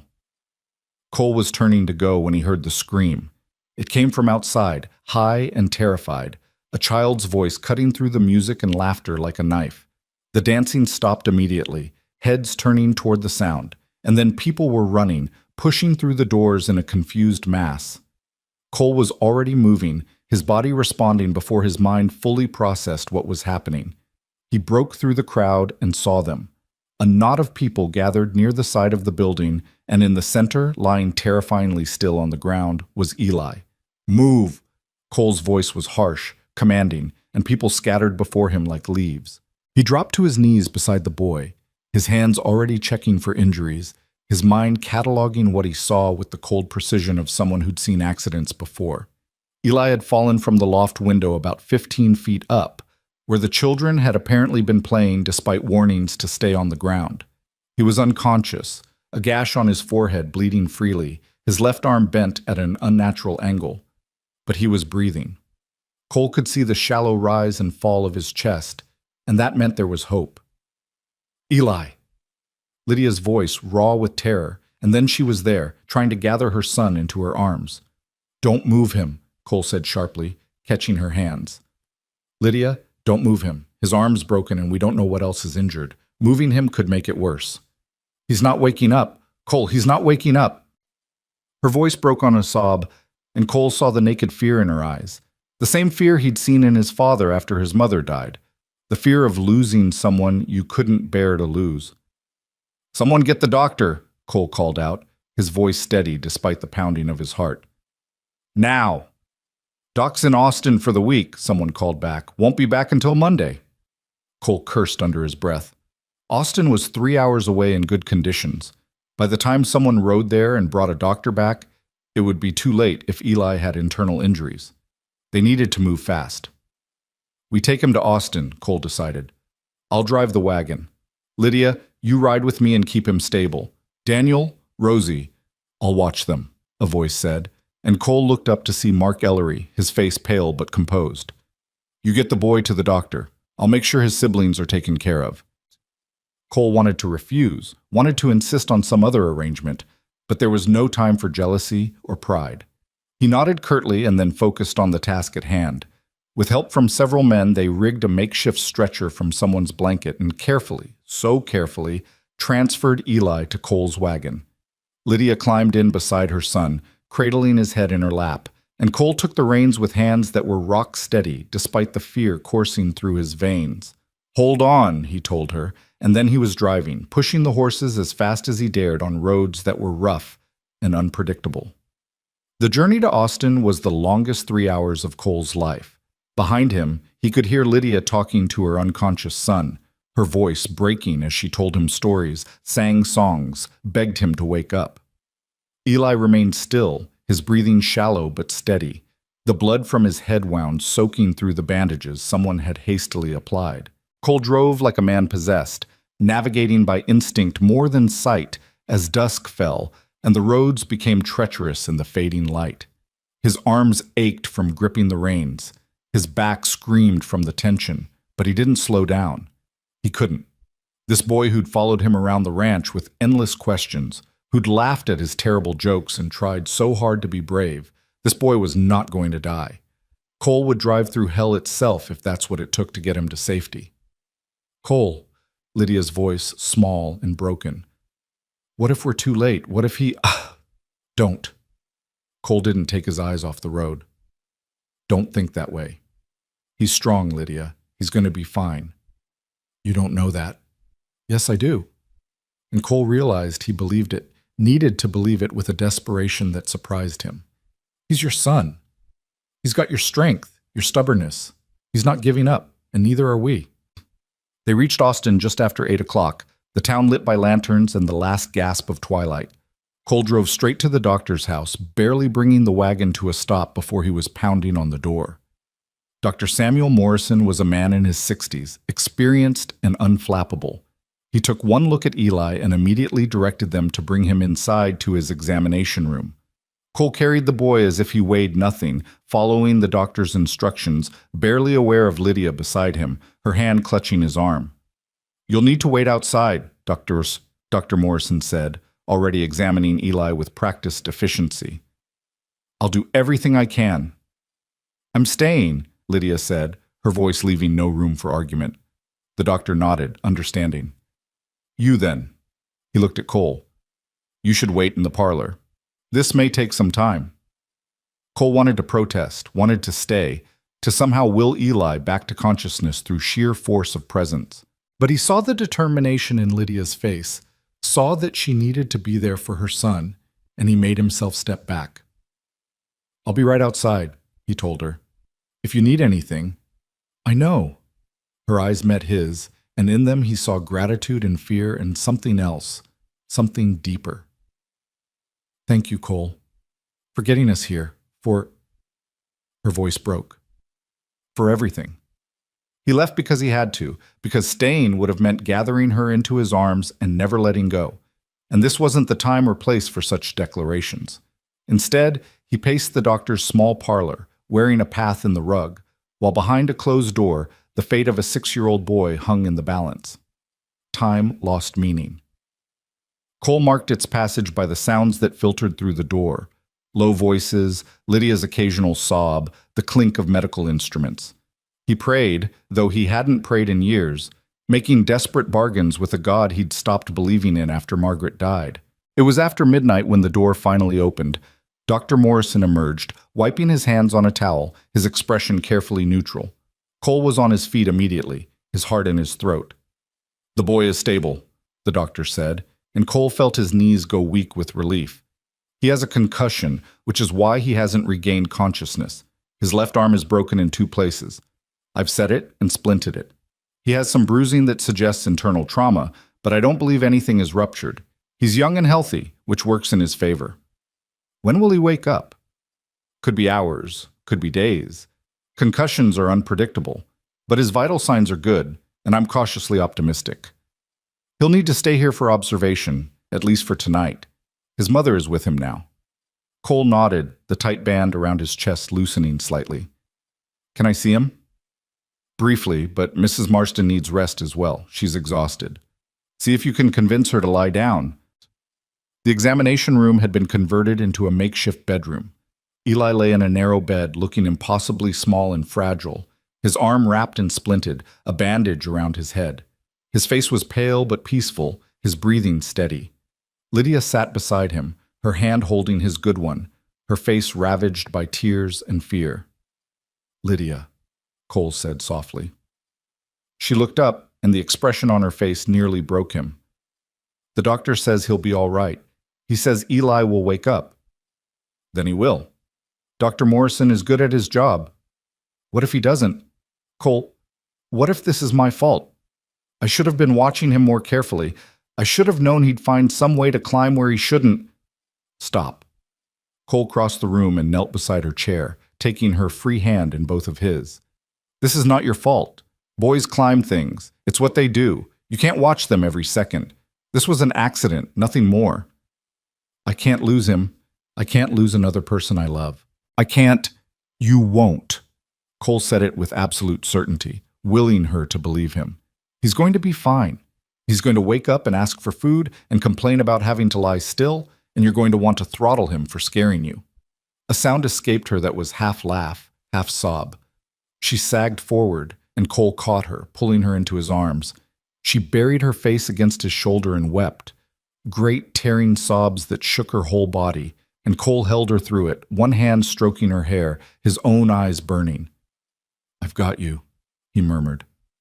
"I've got you, and I've got him. You're not alone, Lydia. You're not alone anymore." They stayed like that for a long time, Lydia crying out her fear and exhaustion, Cole holding her steady. When she finally pulled back, her eyes were red and swollen, but calmer. "You should rest," Cole said gently. "There's a cot in the corner. Dr. Morrison said, I'm not leaving him." "Then rest in the chair. But you need sleep, Lydia. Eli's going to need you when he wakes up, and you'll be no good to him if you're dead on your feet." She nodded reluctantly and settled back in the chair, her hand still holding Eli's. Cole draped a blanket over her shoulders and then took up position in the other chair, prepared to keep vigil through the long night ahead. "Cole?" Lydia's voice was drowsy, fading towards sleep.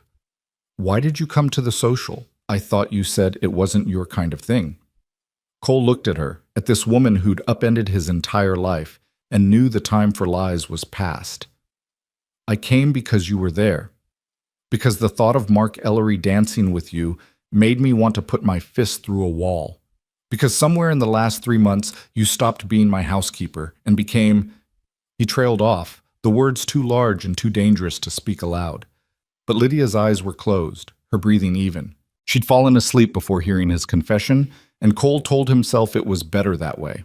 There would be time later, when Eli was well, to address what was growing between them. For now, he would watch over them both, these two people who'd become essential to him in ways he was only beginning to understand. Dawn was breaking, painting the room in shades of pink and gold when Eli stirred. It was slight at first, just a twitch of his fingers, but Cole saw it and immediately leaned forward. "Eli?" he said quietly. "Can you hear me?" The boy's eyes fluttered, opened halfway, unfocused and confused. "Cole?" His voice was barely a whisper. "Where?" "You're safe. You fell, but you're going to be fine. Just lie still." "Mama?" "Right here." Lydia was awake instantly, leaning over her son, tears streaming down her face. "Right here, darling. Oh, thank God. Thank God." Eli's eyes drifted closed again, but his breathing remained steady, natural sleep rather than unconsciousness. Dr. Morrison, arriving to check on his patient, confirmed that this was a good sign, that the boy had turned a corner. "He'll need several weeks to heal," the doctor told them. "The arm will take longest, and he needs to rest until the concussion symptoms subside. But barring complications, he should make a full recovery." Cole felt something inside him unknot, a tension he'd been carrying since he first saw Eli lying on the ground. The boy would be fine. They'd made it in time. The desperate race through the darkness had been worth it. Lydia's hand found his, her fingers lacing through his own. She didn't say anything, but she didn't need to. The gratitude, the relief, the bone-deep exhaustion, it was all there in her grip, in the way she leaned slightly against his shoulder. And Cole held on, letting himself be what she needed, accepting finally that he'd stopped being alone the day she arrived with 3 children and he'd had room for 4. Whatever came next, whatever challenges they faced from town gossip or Mark Ellery's courtship or the complications of their impossible situation, they would face it together. Because that's what family did. And somehow, without either of them quite intending it, that's what they'd become. They stayed in Austin for 3 days while Eli recovered enough to travel.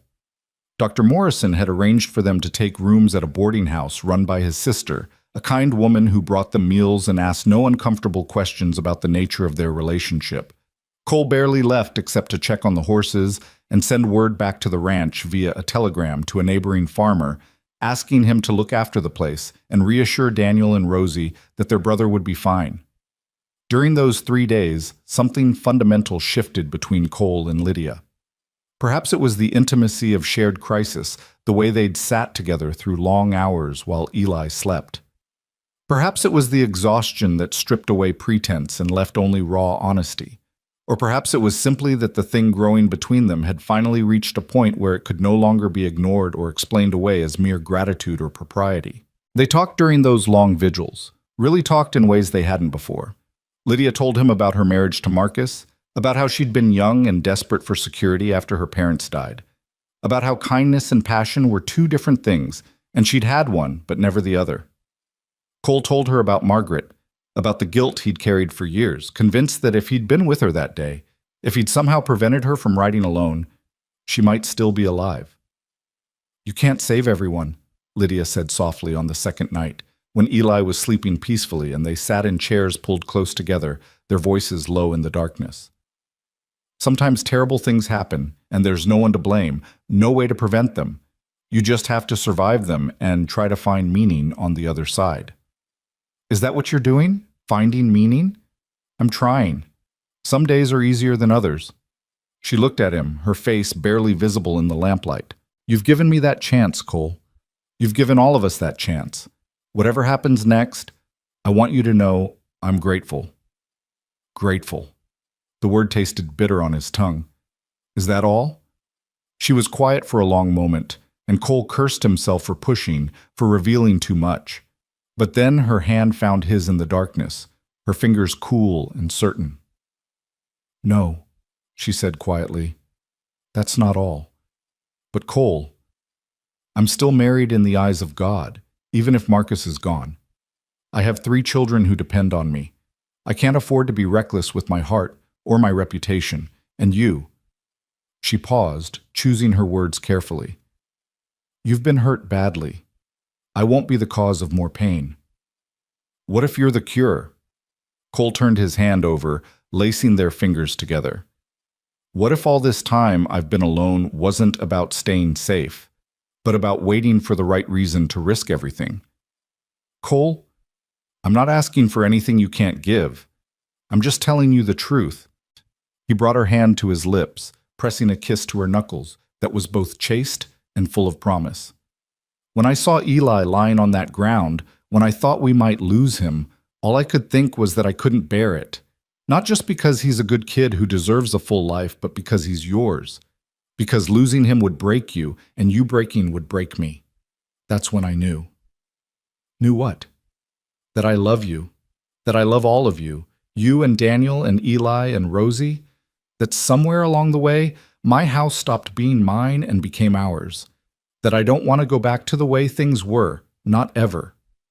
Lydia's breath caught, her eyes shining with unshed tears. You can't say things like that. Why not? It's the truth. Because it makes me want things I have no right to want. Because it makes me hope for a future that might not be possible. Because, Cole, even if we both want this, the world we live in has rules. I'm your employee. People already talk. If we were to... She shook her head, unable to finish the thought. Then let them talk. We'll do this right, Lydia. I'll court you properly. We'll wait a respectable amount of time. We'll make it so clear that everything between us is honorable that even Sarah Henderson won't be able to find fault. And then, when enough time has passed, when you're ready, I'll ask you to marry me. If you'll have me. You're proposing a proposal? Despite everything, she laughed, the sound watery but genuine. That's very methodical of you. I'm a practical man. I like to plan ahead. He squeezed her hand gently. But I'm also patient. I waited 5 years being alone before you arrived. I can wait as long as you need to be sure this is what you want. I'm sure of you, she said quietly. I'm sure of how you make me feel safe. How my children have blossomed under your care. How you've shown us kindness when the world has been cruel. I'm just not sure the world will let us have this. The world doesn't get a vote. Only you do. She leaned her head against his shoulder, and they sat like that until dawn, hands linked, hearts cautiously opening to the possibility that maybe, just maybe, they deserved a second chance at happiness. On the fourth day, Dr. Morrison declared Eli well enough to travel if they took it slowly. The boy was already restless with forced bed rest, his natural energy reasserting itself despite his injuries. His arm was secured in a proper cast that would need to stay on for at least 6 weeks, and he had strict instructions to avoid climbing, running, or any activity that might result in another head injury. But I can still help with the chickens, right? Eli asked Cole anxiously as they prepared to leave. And I can visit the horses. You can visit the horses from outside the stall, and yes, chicken duty is probably safe enough, as long as you don't try to ride them. Cole ruffled the boy's hair gently, careful to avoid the healing wound. You scared us pretty badly, kid. Your mother's probably going to keep you wrapped in cotton wool for the foreseeable future. I'm sorry. Eli's voice went small, his eyes dropping to his cast. I didn't mean to fall. I was just trying to see if I could reach the bird's nest, and the ledge was slippery, and... Hey! Cole knelt down, bringing himself to the boy's eye level. Accidents happen. You didn't do anything wrong, but you did learn an important lesson about gravity and the consequences of risky behavior, didn't you? Eli nodded solemnly. Gravity always wins. That's right. Remember that, and we'll be fine. The journey back to the ranch was slow and careful, Cole driving with painstaking caution to avoid jostling Eli. Lydia sat in the back of the wagon with her son, cushioning him with blankets and pillows, her hand never far from his shoulder. They stopped frequently to rest, turning what should have been a 3-hour journey into a 6-hour ordeal that had them arriving at the ranch well after dark. Daniel and Rosie were waiting on the porch with Mark Ellery, who'd apparently taken his promise to watch over them seriously. The neighboring farmer Cole had telegraphed was there too, along with his wife, and they'd clearly been keeping the children fed and the ranch running in Cole's absence. The reunion was tearful and joyful, Rosie launching herself at her mother with enough force to nearly knock Lydia over, Daniel wrapping his arms around Eli with the fierce protectiveness of an older brother who'd been terrified he might lose his sibling. Even with his injuries, Eli was grinning, basking in the attention and promising to tell them all about the doctor's house and the big city and everything he'd seen. "Welcome home," Ellery said to Cole, his voice carefully neutral. "The Mitchells here have been taking good care of things. Your stock is all accounted for, and there haven't been any problems. I appreciate it." Cole shook hands with both men, nodding his thanks to Mrs. Mitchell, who was already heading into the house with Lydia to help get Eli settled. "And I appreciate you staying with the children. That was above and beyond." Ellery studied him for a moment, and something passed across his face. Resignation, perhaps, or understanding. "She's a special woman, your Mrs. Marston. The children are a credit to her." "Yes, she is. She was terrified, you know, when the boy fell. I've never seen someone so afraid." Ellery's eyes met Cole's directly. "But the moment you arrived, she calmed down. She trusted you to fix it, to make it right. That kind of trust, well, that means something." Cole heard what wasn't being said, heard Ellery stepping back from whatever courtship he'd been contemplating. "I'm planning to marry her when enough time has passed to make it respectable. When she's ready." "Thought you might be." Ellery's smile was wry but not unkind. "She's lucky to have you. You're both lucky if you're smart enough to recognize it." He clapped Cole on the shoulder and mounted his horse. "Take care of them, Haverford. Don't make me regret backing off." After everyone had left and the children were in bed, Cole and Lydia finally had a moment alone. She found him on the porch, standing in his usual spot, looking out at the darkness beyond the reach of the lamplight. "Eli's asleep," she said softly, coming to stand beside him. "He's exhausted, but happy.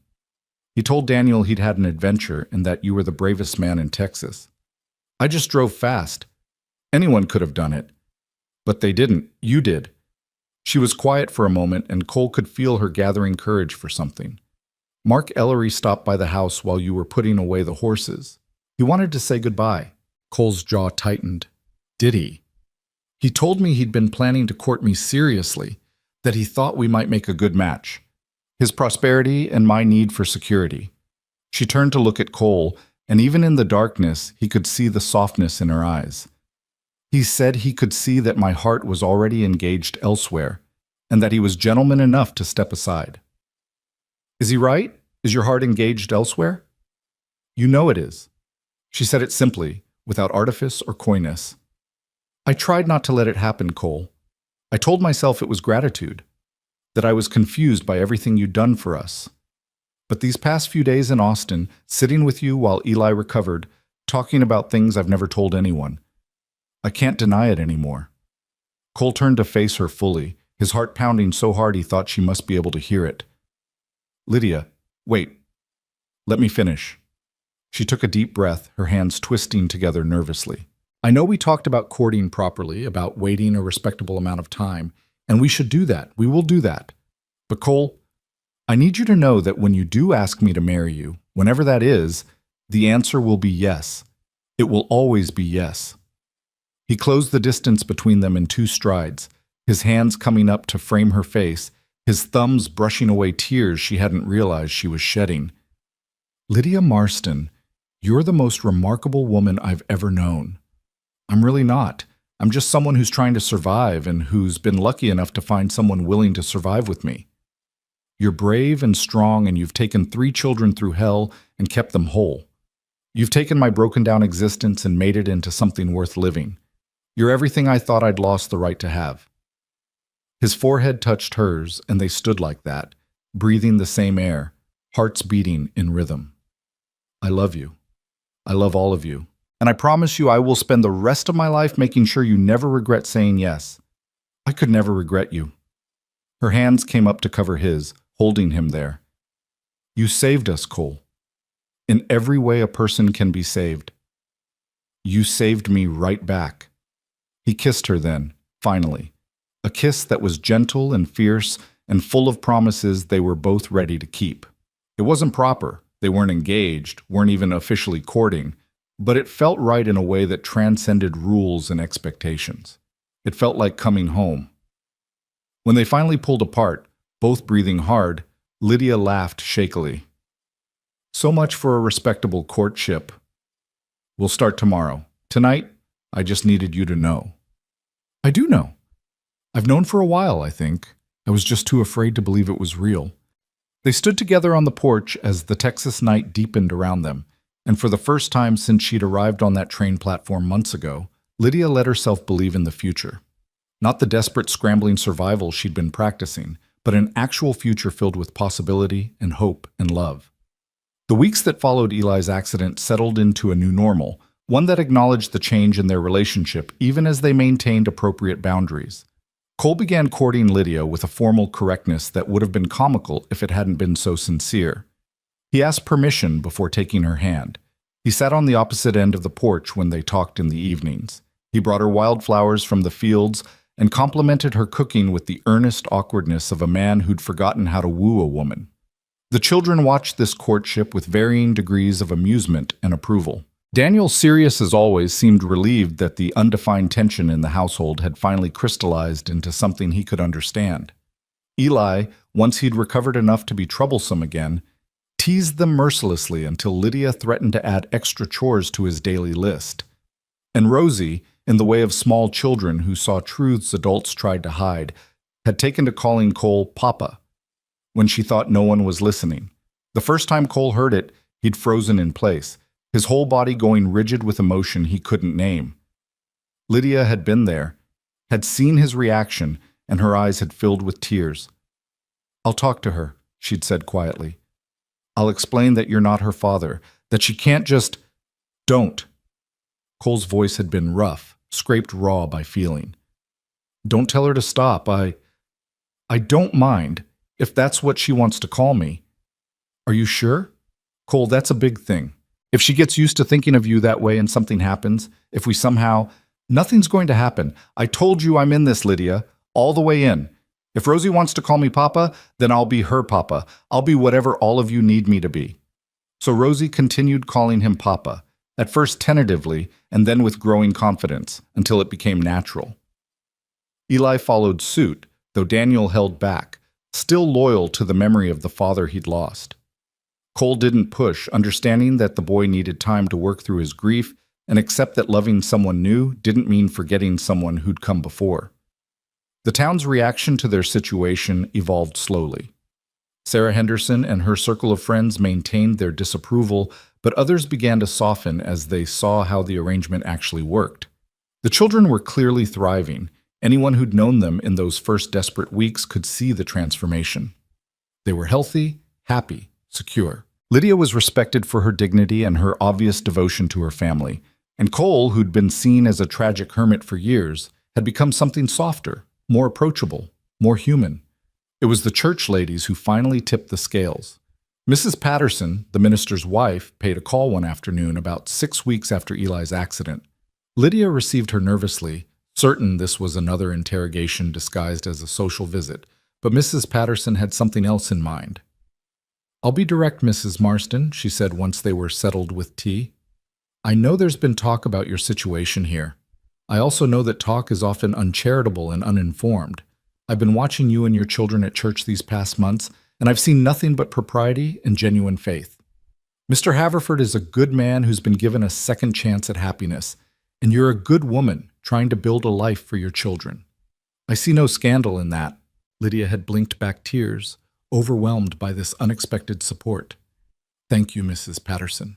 That means more than you know. What I'm saying is that not everyone in town believes the worst of you. In fact, I'd venture that most people are rooting for you to succeed here. For you and Mr. Haverford both." Mrs. Patterson had smiled knowingly. "We all have eyes, dear. We can see what's growing between you. And while I'm sure you'll observe all proper proprieties, I want you to know that when the time comes, when Mr. Haverford makes his intentions official, you'll have friends in this community who will celebrate with you, not condemn you."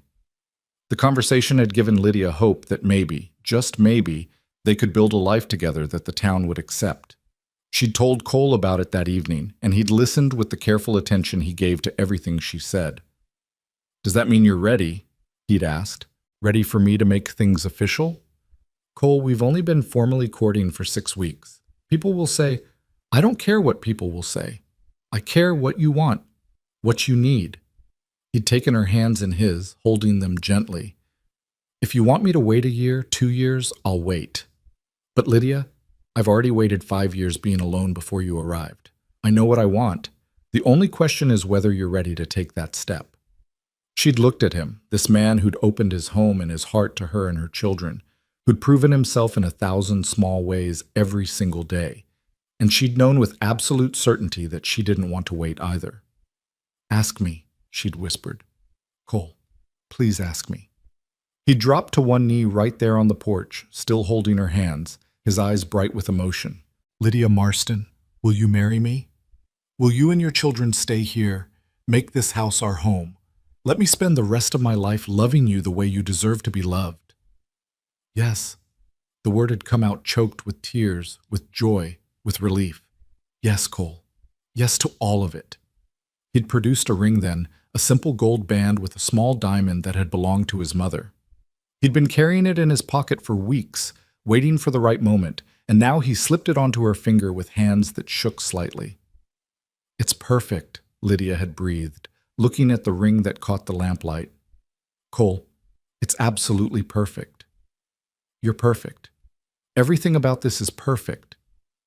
He'd stood and pulled her into his arms, holding her close, and Lydia had let herself lean into him, let herself believe that after all the loss and fear and uncertainty, she'd finally found her safe harbor.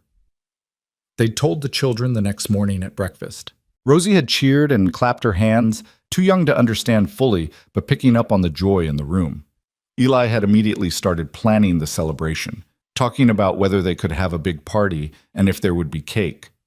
Daniel had been quiet, his serious eyes moving between his mother and Cole, processing. Daniel? Lydia had asked gently. What do you think, sweetheart? The boy had been quiet for a long moment, and Cole had held his breath knowing that Daniel's approval mattered, that the boy's acceptance was crucial. Finally, Daniel had looked up at Cole with those two old eyes. You'll take care of her, even when things are hard? I will, I promise you that. Cole had met the boy's gaze steadily. I'll take care of all of you, for as long as I live. And you won't leave, even if we make mistakes or cause problems? I'm not going anywhere, Daniel. You're stuck with me. The boy had nodded slowly, his expression thoughtful. Then, in a voice that was barely audible, he'd asked, Can I call you Papa, like Rosie and Eli do? Cole's throat had closed up completely, his eyes burning. He'd nodded because he couldn't speak, and Daniel had given him a small smile, the first truly unguarded smile Cole had seen from the boy since they'd met. Okay then, I think it's good. Mama deserves to be happy. We all do. The wedding was planned for 3 weeks later, a small ceremony at the church with just close friends and neighbors attending. Mrs. Patterson had taken charge of organizing it with the efficiency of a military general, ensuring that everything was proper and respectable and exactly as it should be. Lydia had spent those 3 weeks in a daze of happiness and preparation. She'd altered her best dress to serve as a wedding gown, pale blue with white lace that she'd traded eggs and butter for at the general store. The children had new clothes too, purchased with money Cole had insisted on providing, and for the first time in years they looked like a prosperous family rather than refugees from disaster. The night before the wedding, as tradition dictated, Cole stayed at a neighbor's house while Lydia and the children remained at the ranch. It felt wrong, being away from them even for one night, and Cole tossed and turned in the unfamiliar bed, counting the hours until he could return home. Home. That's what it was now, fully and completely. Not just his house that happened to contain other people, but a home filled with the people he loved. Tomorrow, it would become official. Tomorrow, they would stand before God and the community and make promises that Cole intended to keep for the rest of his life. The wedding day dawned clear and perfect, the kind of spring morning that made people believe in new beginnings. Cole dressed carefully in the suit he'd bought for the occasion, the first new suit he'd owned in years, and tried to calm his nerves. He'd done this before, had been engaged before, and that engagement had ended in tragedy. Part of him was terrified that history would repeat itself, that he was tempting fate by reaching for happiness again. But then he arrived at the church and saw Lydia waiting in the vestibule, beautiful in her altered dress with wildflowers in her hair, and all his fears evaporated. She smiled when she saw him, a smile that lit up her entire face, and Cole knew with absolute certainty that this was right. This was meant to be. The ceremony was simple and heartfelt. They spoke their vows with voices that shook with emotion, promising to love and honor, to cherish and protect, in sickness and health, for better or worse, until death parted them. Cole slipped a second ring onto Lydia's finger, a wedding band to complement the engagement ring, and she did the same for him, her fingers trembling as she pushed the gold band over his knuckle. "I now pronounce you husband and wife," Reverend Patterson declared, beaming at them. "Mr. Haverford, you may kiss your bride." Cole gathered Lydia into his arms and kissed her, a kiss that was witnessed by the whole congregation but felt as intimate as if they were alone. She kissed him back with equal fervor, and when they finally broke apart, both were smiling through tears. The children rushed forward, wrapping themselves around both adults in a tangle of arms and legs in joy. Rosie was crying happy tears, Eli was bouncing with excitement, and Daniel was smiling broadly, his reserve finally cracking to reveal the boy underneath. "We're a family now," Eli announced to anyone who would listen. "A real family, official, and everything." The celebration afterward was loud and joyful, the church hall decorated with ribbons and flowers, tables laden with food that neighbors had brought to share. People who'd been skeptical of their arrangement months ago now came forward to offer congratulations and good wishes. Sarah Henderson even managed a stiff smile and a comment about how nice it was that everything had worked out properly in the end. Cole and Lydia danced their first dance as husband and wife to a fiddle tune that was romantic despite its rural simplicity. They moved together with the ease of two people who'd learned each other's rhythms, who'd weathered storms together and come out stronger. "I love you," Cole murmured into her hair. "I love you so much, it terrifies me." "I love you too." "And Cole?" She pulled back slightly to look up at him. "You don't have to be terrified anymore. We're safe now. All of us. We're home." That evening, after the celebration had ended and the children had been tucked into bed exhausted from excitement, Cole and Lydia finally had time alone. They sat on the porch, their porch now, officially, and watched the stars come out one by one. "Mrs. Haverford," Cole said, testing the name. "How does it feel to be Mrs. Haverford?" "It feels right. It feels like everything in my life was leading me here, to this moment, to you." She leaned her head against his shoulder. "I arrived in Prescott with nothing but 3 children and desperation, and you looked at us and saw a family worth saving.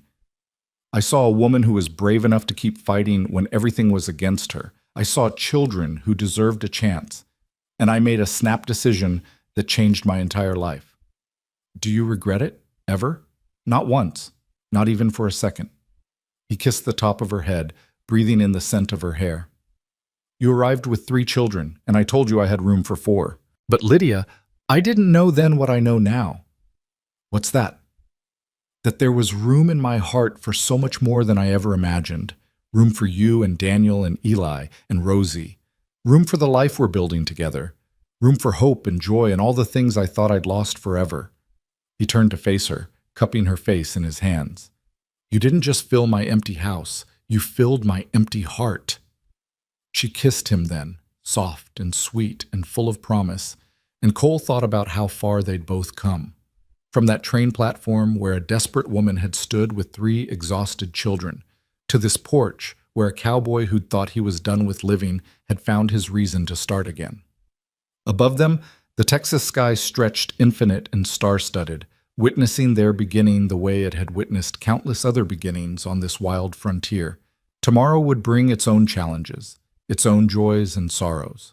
But tonight, Cole Haverford and his new wife sat together in the home they'd made, surrounded by the children they both loved and let themselves believe in forever. They'd both been broken by life, both scarred by loss, but they'd found each other in the wreckage, and together they were building something stronger than either could have created alone. A family. A home. A future worth fighting for.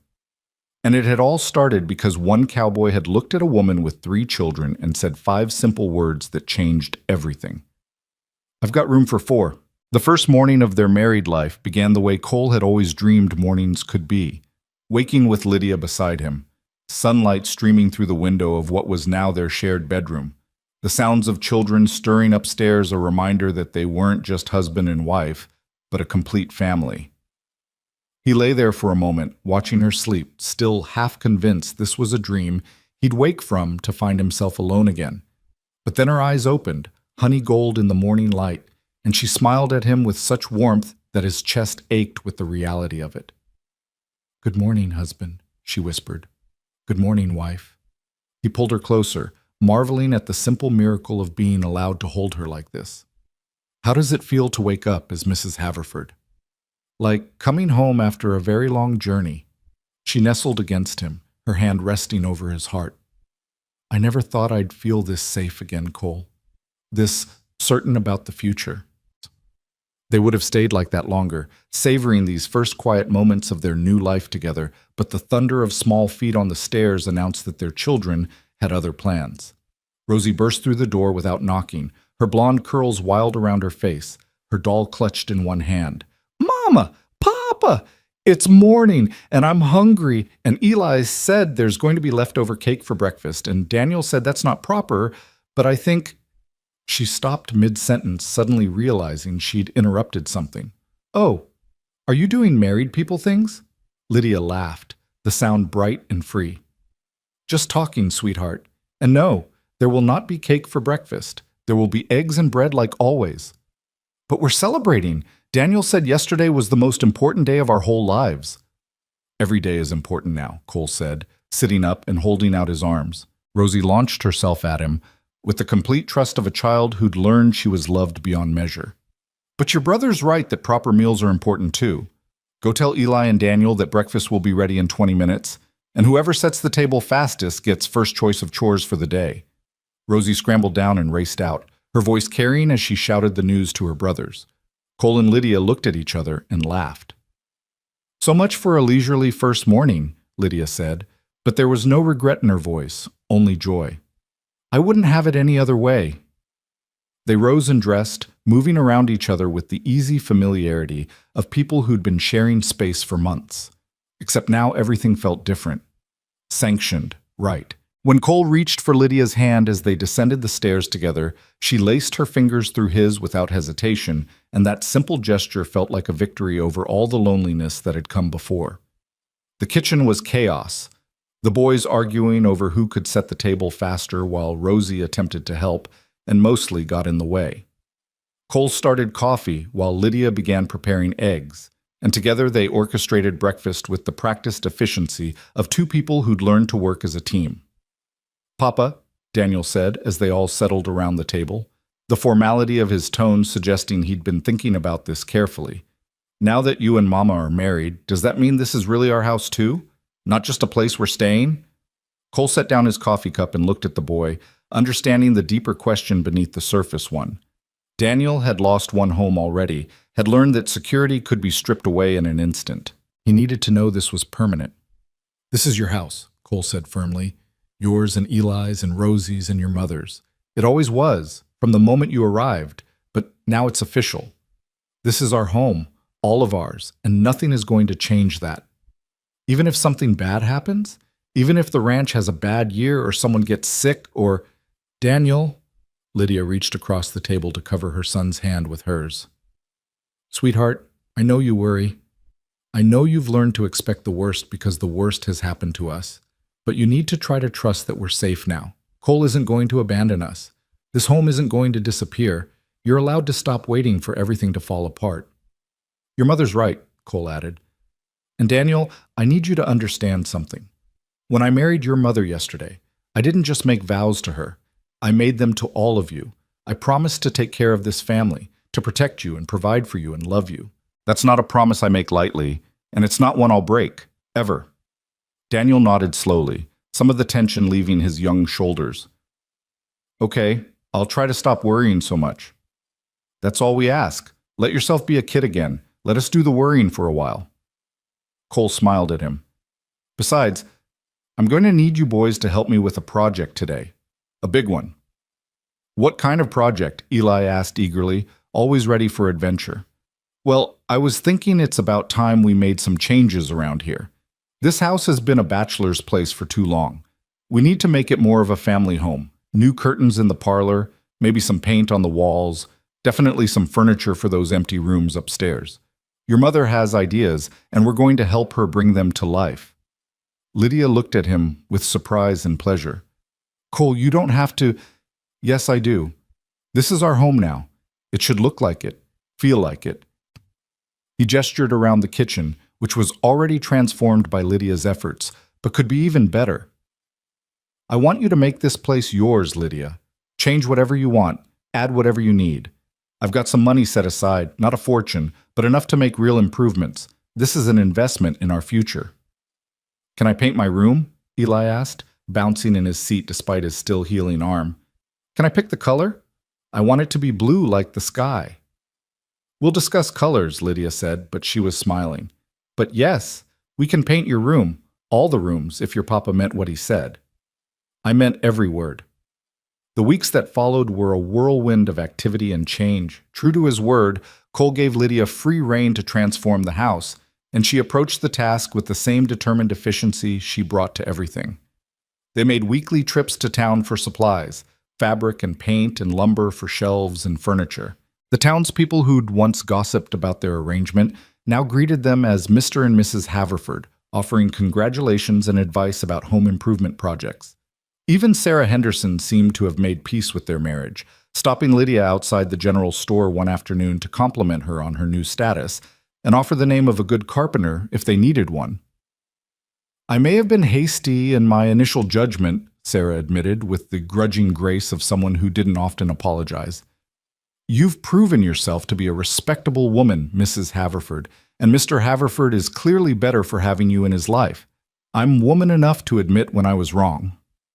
Thank you, Mrs. Henderson, Lydia said, genuine in her gratitude. That means more than you know. The house itself transformed week by week. The parlor gained curtains in a warm cream color that made the room feel larger and brighter. The walls were painted, different colors for different rooms, chosen by family discussion and democratic vote. Daniel got the deep green he'd shyly requested, Eli his sky blue, and Rosie a soft pink that made her squeal with delight. The master bedroom, Cole and Lydia's sanctuary, was painted a warm gold that caught the morning sun perfectly. Furniture began to fill the empty spaces. A proper writing desk for the study where Lydia managed the ranch accounts. Bookshelves for the parlor, slowly filling with volumes purchased or borrowed. A rocking chair for the porch, where Lydia could sit and shell peas or mend clothes while watching the children play. Each addition made the house more of a home, more of a place where a family lived and loved and built memories. But the biggest change came from within the people themselves. The children blossomed in ways that went beyond physical health. Daniel's serious nature softened, allowing room for laughter and mischief. He still took his responsibilities seriously. He was helping Cole with more complex ranch tasks now, learning bookkeeping and cattle management, but he also really played in the way children should. Eli's reckless energy found proper outlets. Once his arm healed and the doctor cleared him for regular activity, Cole began teaching him to ride properly, channeling his adventurous spirit into horsemanship and ranch work. The boy had a natural gift with animals, a gentleness that the horses responded to, and Cole began to see in him the makings of an excellent rancher. And Rosie, who'd been so small and uncertain when they arrived, had grown into a confident, talkative child who ruled the ranch with the benevolent dictatorship only 4-year-olds could manage. She told the chickens stories while collecting eggs, named every cow and horse on the place, and had appointed herself official greeter for anyone who came to visit. But it was Cole himself who underwent the most profound transformation.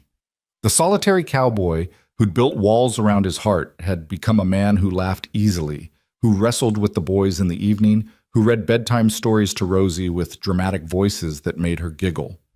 The lines of grief that had etched his face began to soften, replaced by lines of joy earned through living rather than merely surviving. Lydia watched this transformation with wonder and deep satisfaction. She'd given him his family back, yes, but he'd given her something equally precious, a partnership built on mutual respect and genuine love. Marcus had been kind, but theirs had been a marriage of convenience and propriety. This, what she had with Cole, was something entirely different. It was passion and friendship and shared purpose, all woven together into something that grew stronger with each passing day. Summer arrived in full force, bringing with it the hard work of a working ranch. There was hay to cut and store, cattle to move to different pastures, endless fence repairs and building maintenance. But now Cole had help. Daniel worked beside him with increasing competence, and even Eli contributed in his enthusiastic way. Lydia managed the household with efficiency that freed Cole to focus on the ranch itself, while also taking on the garden and the chickens and the 100 other small tasks that kept a homestead running.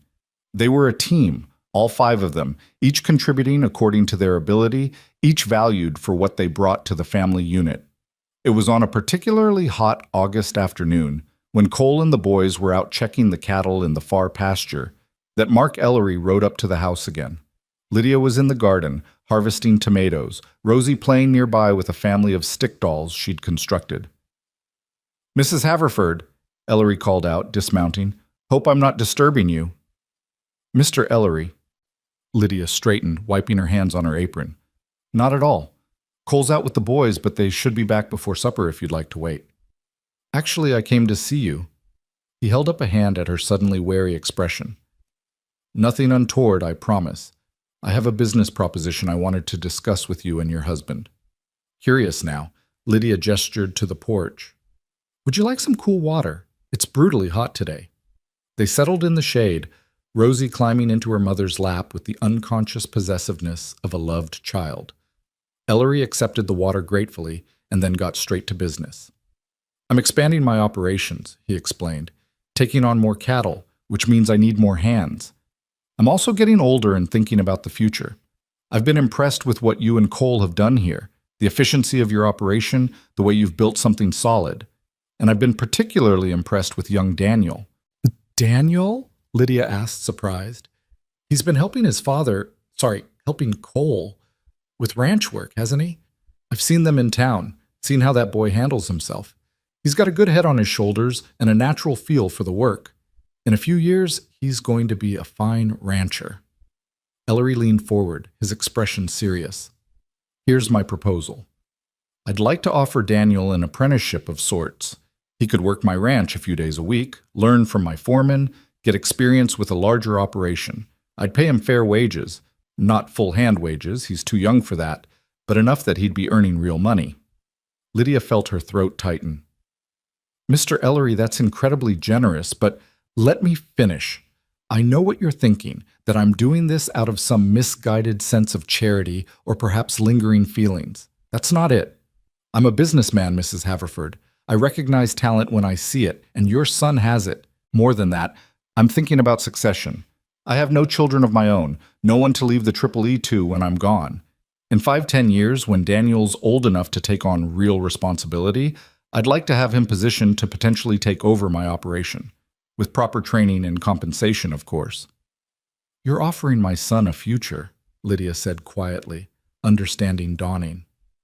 "I'm offering him an opportunity. What he makes of it is up to him and up to you and Cole. But yes, if things work out, Daniel could have a ranch of his own one day without having to build it from nothing the way Cole did. He'd earn it through work and learning, but the foundation would be there." Ellery smiled slightly. "I'm not a saint, Mrs. Haverford. This benefits me too. I get a talented young man I can train to run things the way I want them run.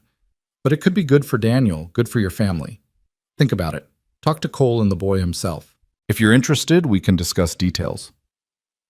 After Ellery left, Lydia sat on the porch with Rosie and tried to process what had just happened.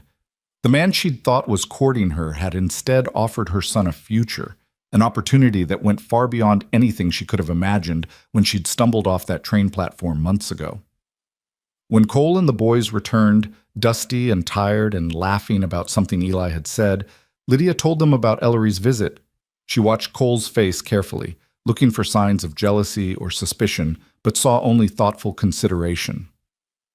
"What do you think?" she asked him later when the children were getting ready for bed, and they had a moment alone. "I think it's a good opportunity. The Triple E is 3 times the size of this place, and Ellery runs it well. Daniel could learn things there I can't teach him." Cole was quiet for a moment, his expression complicated. I'd miss having him around as much, but this isn't about what I want. It's about what's best for the boy. We should ask him, Lydia decided. See what he thinks. They called Daniel down after his brothers were asleep, and Cole explained Ellery's offer carefully, making sure the boy understood both the opportunity and what it would require of him. You'd be working hard, Cole told him honestly. Harder than you work here. Ellery would expect you to earn your wages, not just show up and collect them. But you'd learn from one of the best ranchers in the county, and you'd be building skills that could serve you for life. Daniel listened with his characteristic seriousness, his young face thoughtful. Would I still live here? Would I still be part of this family? Of course, Lydia said immediately. This is your home, Daniel, always. This would just be a job, like Papa has a job managing our ranch. And you'd still be helping me here, Cole added, just not every day. We'd work out a schedule that makes sense for everyone. What do you think I should do? Daniel asked, looking between his mother and Cole. I think you should do what feels right to you, Cole said. But Daniel, I want you to know something. Whether you take this job or not, whether you become a rancher or decide to do something completely different, you're going to be fine. You're smart and hardworking, and you have people who love you. The path you choose is up to you, and we'll support you no matter what. Daniel was quiet for a long moment, processing. Then he looked at Cole with eyes that were older than his years, but also, finally, younger than they'd been in months. I think I'd like to try it, to work for Mr. Ellery and learn more. But Papa? He used the name naturally now, without hesitation. I don't want to leave here. This is my home. You're my family. I just want to make sure I can take care of everyone someday, the way you take care of us. Cole felt his throat close up, felt the weight of this boy's love and trust settling over him like a mantle. You don't have to take care of everyone, Daniel. That's my job. But I understand wanting to build something for yourself, wanting to be prepared for the future. If this is what you want, then we'll make it work. And so Daniel began working at the Triple E 3 days a week, coming home tired but energized, full of stories about what he'd learned. Ellery was a good teacher, demanding but fair, and Daniel flourished under the instruction. The money he earned, real wages that he was fiercely proud of, went into a savings account that Cole helped him open at the bank, the beginning of his own stake in his future. The arrangement benefited everyone. Daniel gained valuable experience and confidence. Ellery got the apprentice he'd wanted. And Cole had more time to focus on his own operation and his family, secure in the knowledge that Daniel was in good hands. As summer faded into fall and the Texas heat finally began to break, life on the Haverford Ranch settled into a rhythm that felt sustainable and right.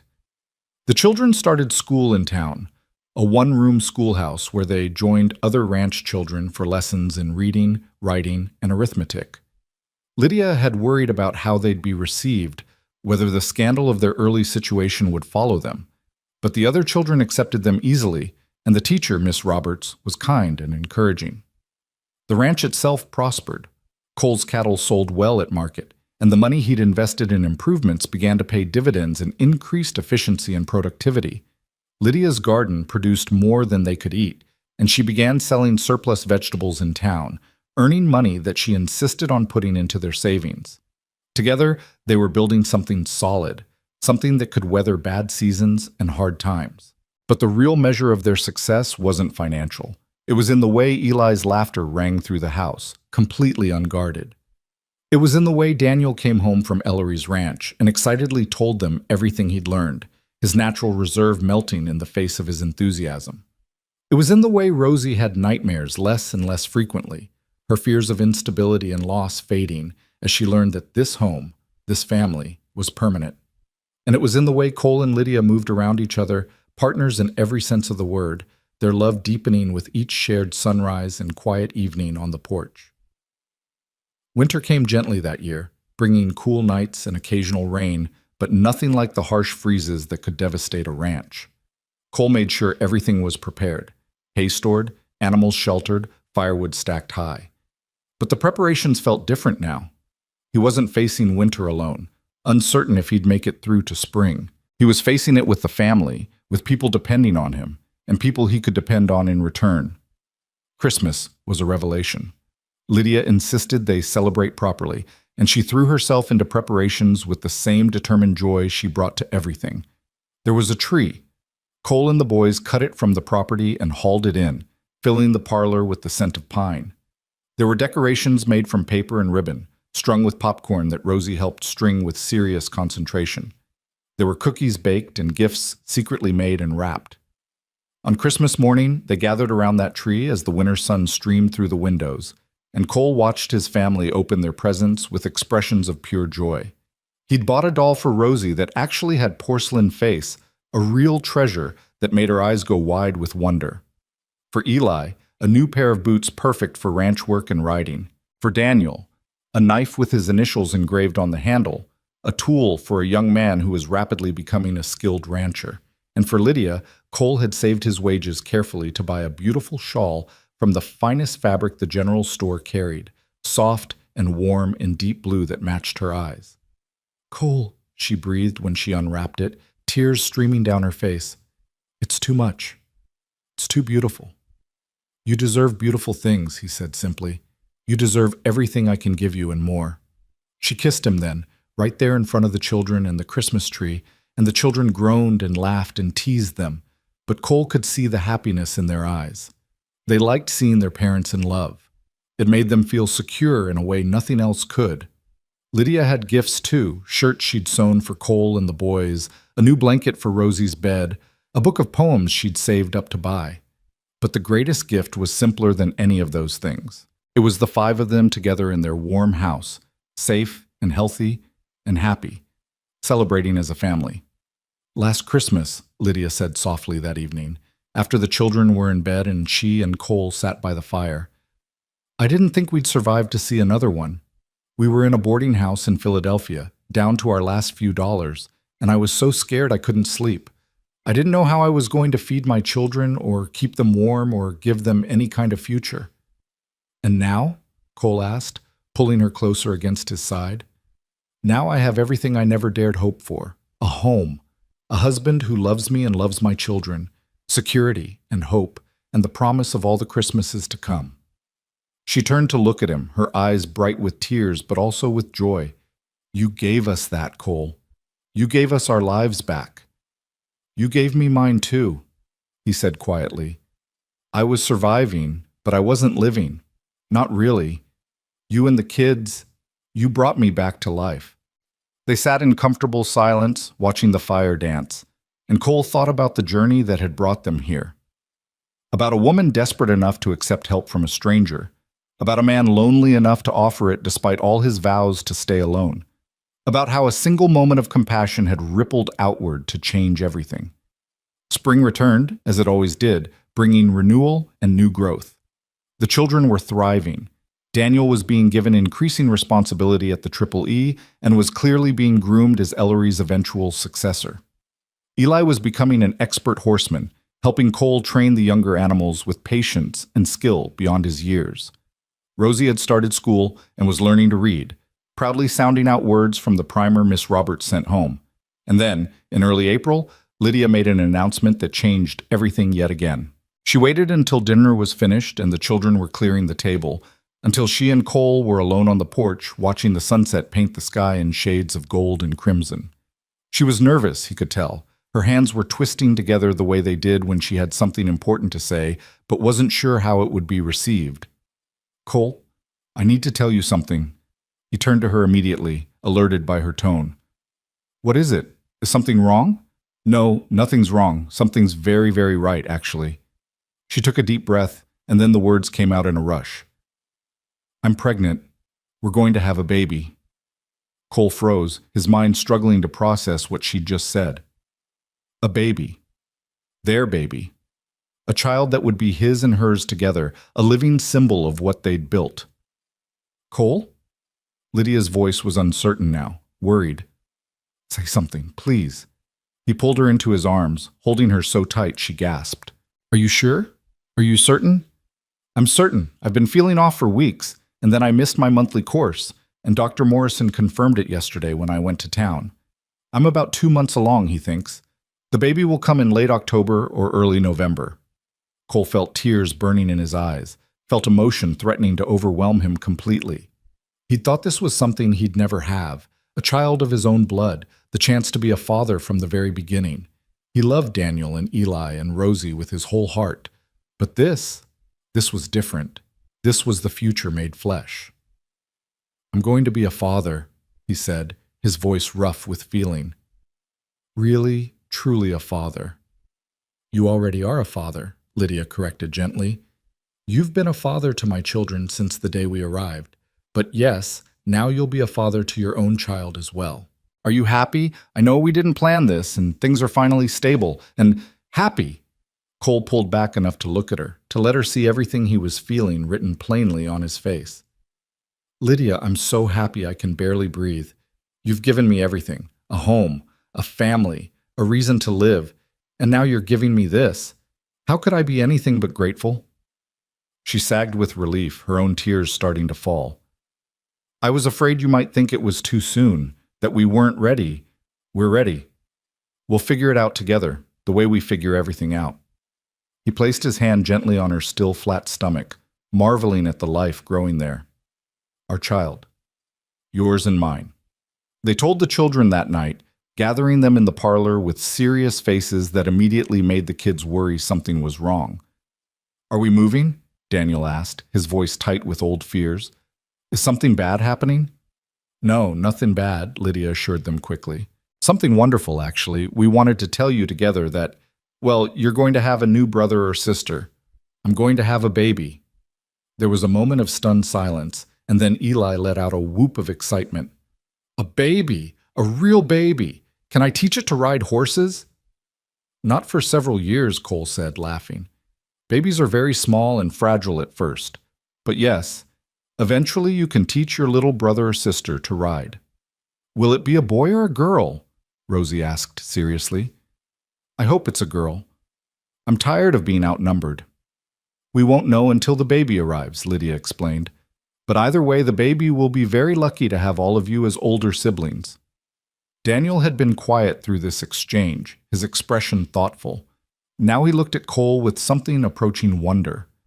"You're going to be a real papa, not just ours, but to a baby you made yourself." Cole knelt down in front of the boy, needing him to understand. "Daniel, I want you to hear me clearly. This baby doesn't make me any more of a real papa than I already am. I'm your father in every way that matters. I'm Eli's father. I'm Rosie's father. And yes, I'll be this new baby's father too, but there's no difference in my heart, no difference in my love. You understand me?" Daniel nodded, and Cole saw the relief and love in the boy's eyes. "I understand, and I'll help take care of the baby. I'm the oldest. It's my job to help." "We'll all help," Eli declared. "We're a family. That's what families do." The pregnancy progressed smoothly through spring and into summer. Lydia bloomed with health, her energy remaining high despite the physical demands of carrying a child. She continued managing the household with her usual efficiency, though Cole and the children conspired to make sure she didn't overwork herself. There were morning sickness episodes in the early months, times when she was exhausted beyond measure. But overall, she thrived. The town watched the progression with interest and approval. A baby born to the Haverfords would cement their status as a legitimate family, would silence any remaining whispers about the propriety of their arrangement.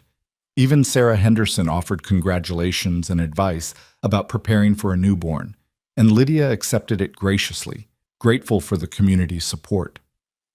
As her belly grew and the reality of the coming child became more apparent, Cole found himself simultaneously excited and terrified. He'd helped with plenty of animal births on the ranch, but a human child was entirely different. He read every book about babies and childbirth he could find, pestered Dr. Morrison with questions during their monthly checkups, and drove Lydia to distraction with his hovering concern.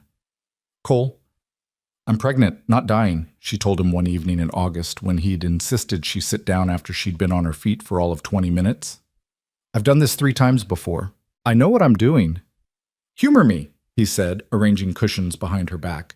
"You're carrying the most precious cargo in Texas. I'm allowed to be protective." She smiled despite her exasperation, reaching up to touch his face. "I love that you care so much. But sweetheart, you need to relax. Women have been having babies since the beginning of time. I'm healthy, the baby's healthy, everything is going exactly as it should. But Cole couldn't quite shake the fear that something would go wrong, that he'd lose her the way he'd lost Margaret, that happiness, this complete, couldn't possibly last. He tried to hide his anxiety, tried not to burden Lydia with his irrational fears, but she knew him too well by now. "Talk to me," she said one night in September, when she'd caught him standing over her while she slept, just watching to make sure she was still breathing. "Tell me what you're so afraid of." So he told her, finally giving voice to the terror that had been building as her due date approached. Told her about Margaret, about the guilt he'd carried, about his certainty that he was somehow cursed to lose everyone he loved. Lydia listened without interrupting, and when he finished, she took his hands and held them firmly. "Cole Haverford, look at me." She waited until his eyes met hers. "I am not Margaret. This is not then. You are not cursed or jinxed or whatever superstitious nonsense you've convinced yourself of. Bad things happen to you. Bad things happen to both of us. But that doesn't mean we're doomed to suffer forever. Sometimes good things happen too. Sometimes people get their happy ending. What if something goes wrong? What if I lose you?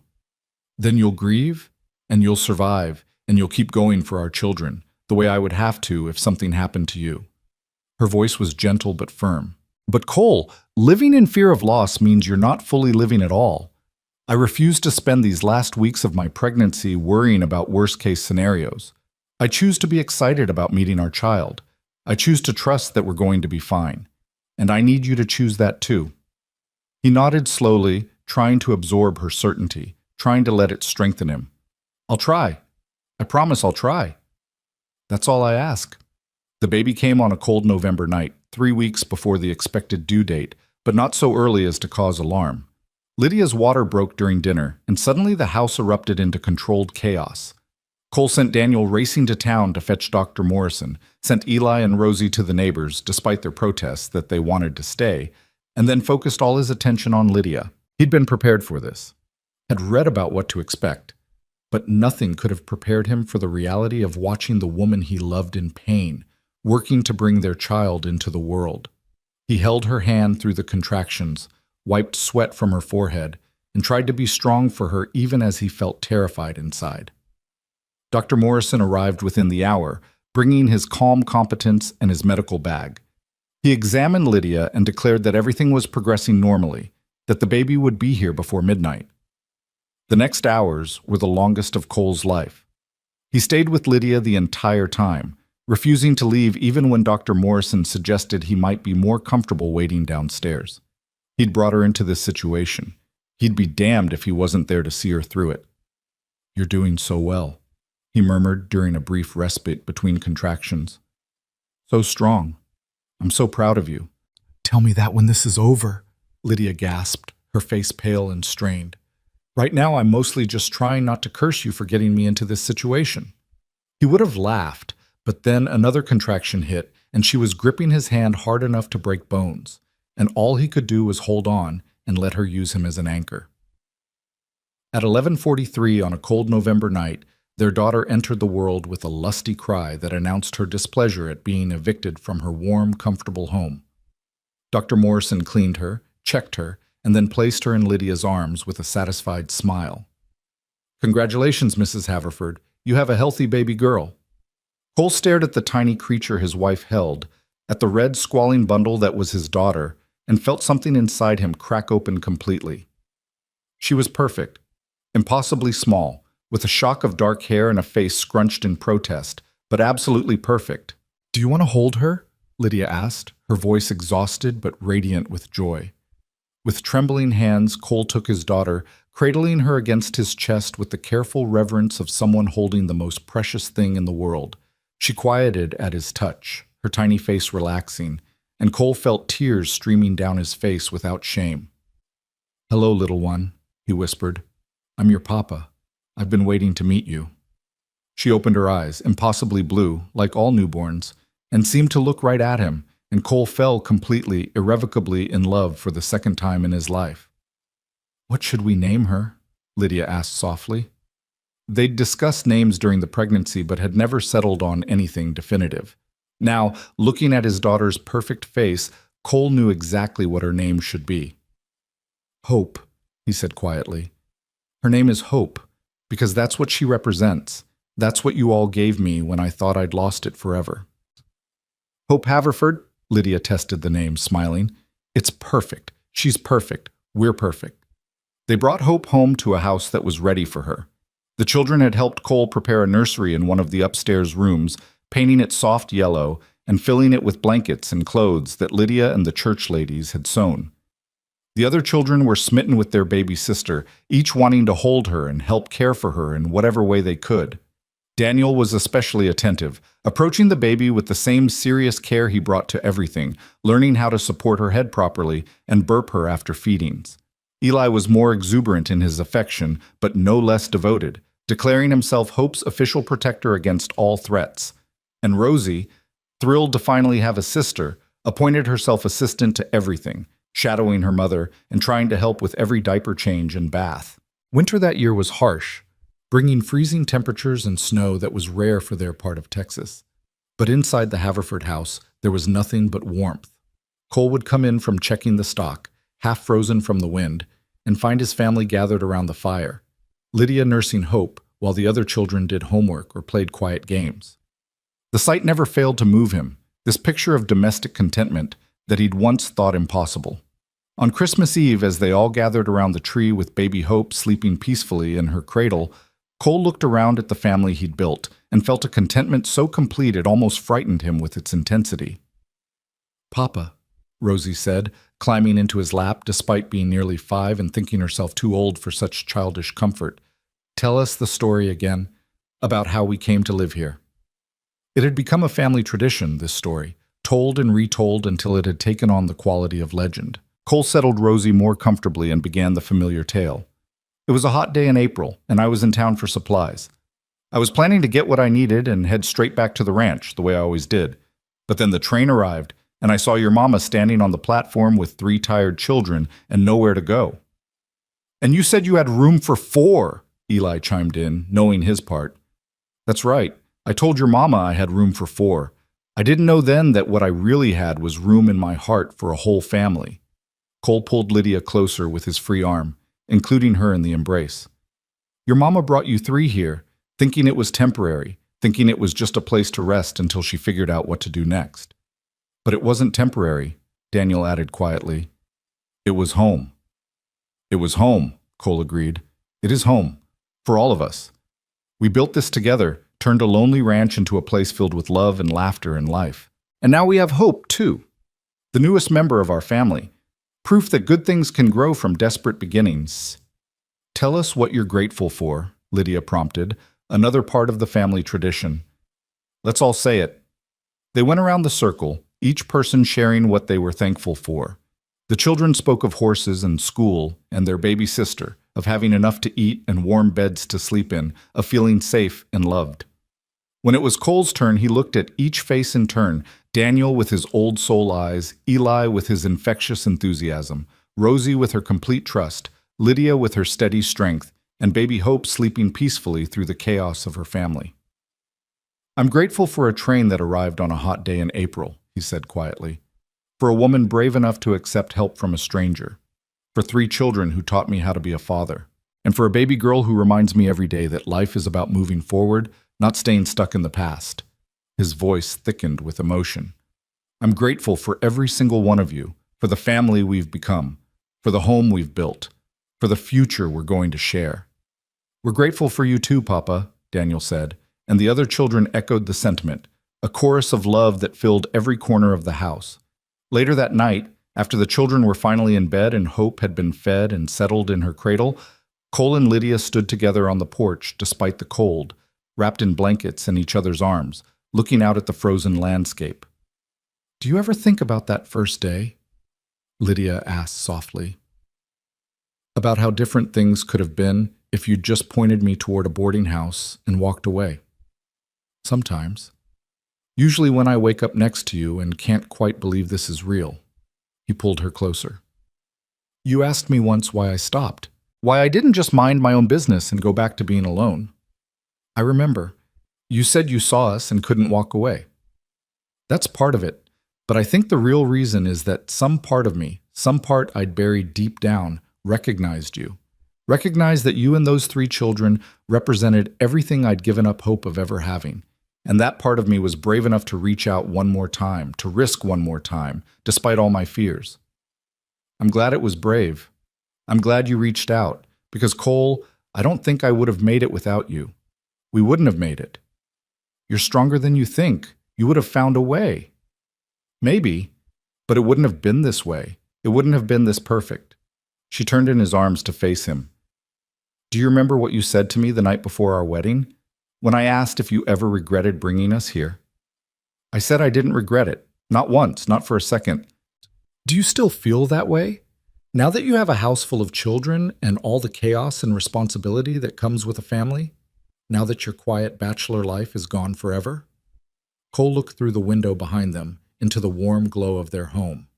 He could see the Christmas tree still lit, could see the cradle where hope slept, could see the evidence of his family in every corner of every room. The Texas sky stretched infinite and star-studded above them, bearing witness to this moment the way it had witnessed their beginning.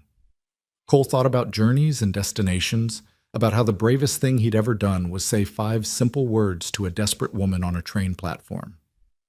I wouldn't trade a single moment, Cole said finally, his voice firm with certainty. Not the chaos or the fear or the responsibility, not even the sleepless nights with a crying baby or the worry that comes with loving people this much. This life, this family, it's everything I thought I'd lost the right to have. And Lydia, every single day I wake up grateful that you arrived with 3 children and I had room for 4. She kissed him then, soft and sweet and full of promise, and Cole tasted salt on her lips. Her tears or his, he wasn't sure. Maybe both. Room for 4, she whispered against his mouth, and then room for 1 more. You built a life big enough for all of us, Cole Haverford. Big enough for love and hope and all the messy, beautiful chaos that comes with being a family. We built it, he corrected. Together. That's how it works now. We build everything together. They stood there on the porch of their home, wrapped in each other's arms against the winter cold, and watched the stars wheel overhead. Inside, their children slept safe and warm, dreams undisturbed by fears of abandonment or loss. The ranch stretched around them, productive and prosperous, a testament to hard work and partnership. And in the nursery upstairs, baby Hope, their living symbol of second chances, breathed steadily in the darkness. The cowboy who'd thought he was done with living had found his reason to thrive. The widow who'd thought she was out of options had discovered new possibilities. And 3 children who'd lost their father had found something equally precious, a man who chose them, who stood by them, who proved that family wasn't just about blood, but about commitment and love and showing up every single day. Cole Haverford had said he had room for 4, but what he'd really had was room in his heart for as much love as life wanted to give him. And life, generous and surprising, had given him everything. As the first light of Christmas morning began to paint the eastern sky, Cole and Lydia finally went inside, closing the door on the cold night and stepping into the warmth of the home they'd made. Behind them, the Texas frontier stretched vast and unforgiving, a land that broke as many dreams as it fulfilled. But inside these walls, there was only light and love, and the sound of their daughter stirring in her cradle, ready to greet her first Christmas morning surrounded by a family that would never let her feel alone or unloved or uncertain about her place in the world. This was the happy ending neither Cole nor Lydia had thought possible when they'd met on that train platform months ago. But it was also a beginning, the beginning of all the years they'd spent together, building memories and raising children and growing old side by side. The journey that had started with 5 simple words, "I've got room for 4, had led them here, to this perfect Christmas morning, to this family that shouldn't have worked but did, to this love that had healed them both. And really, that was the only ending that mattered. Not the dramatic moments or the grand gestures, but this, the quiet contentment of a family together, safe and whole and home, forever home.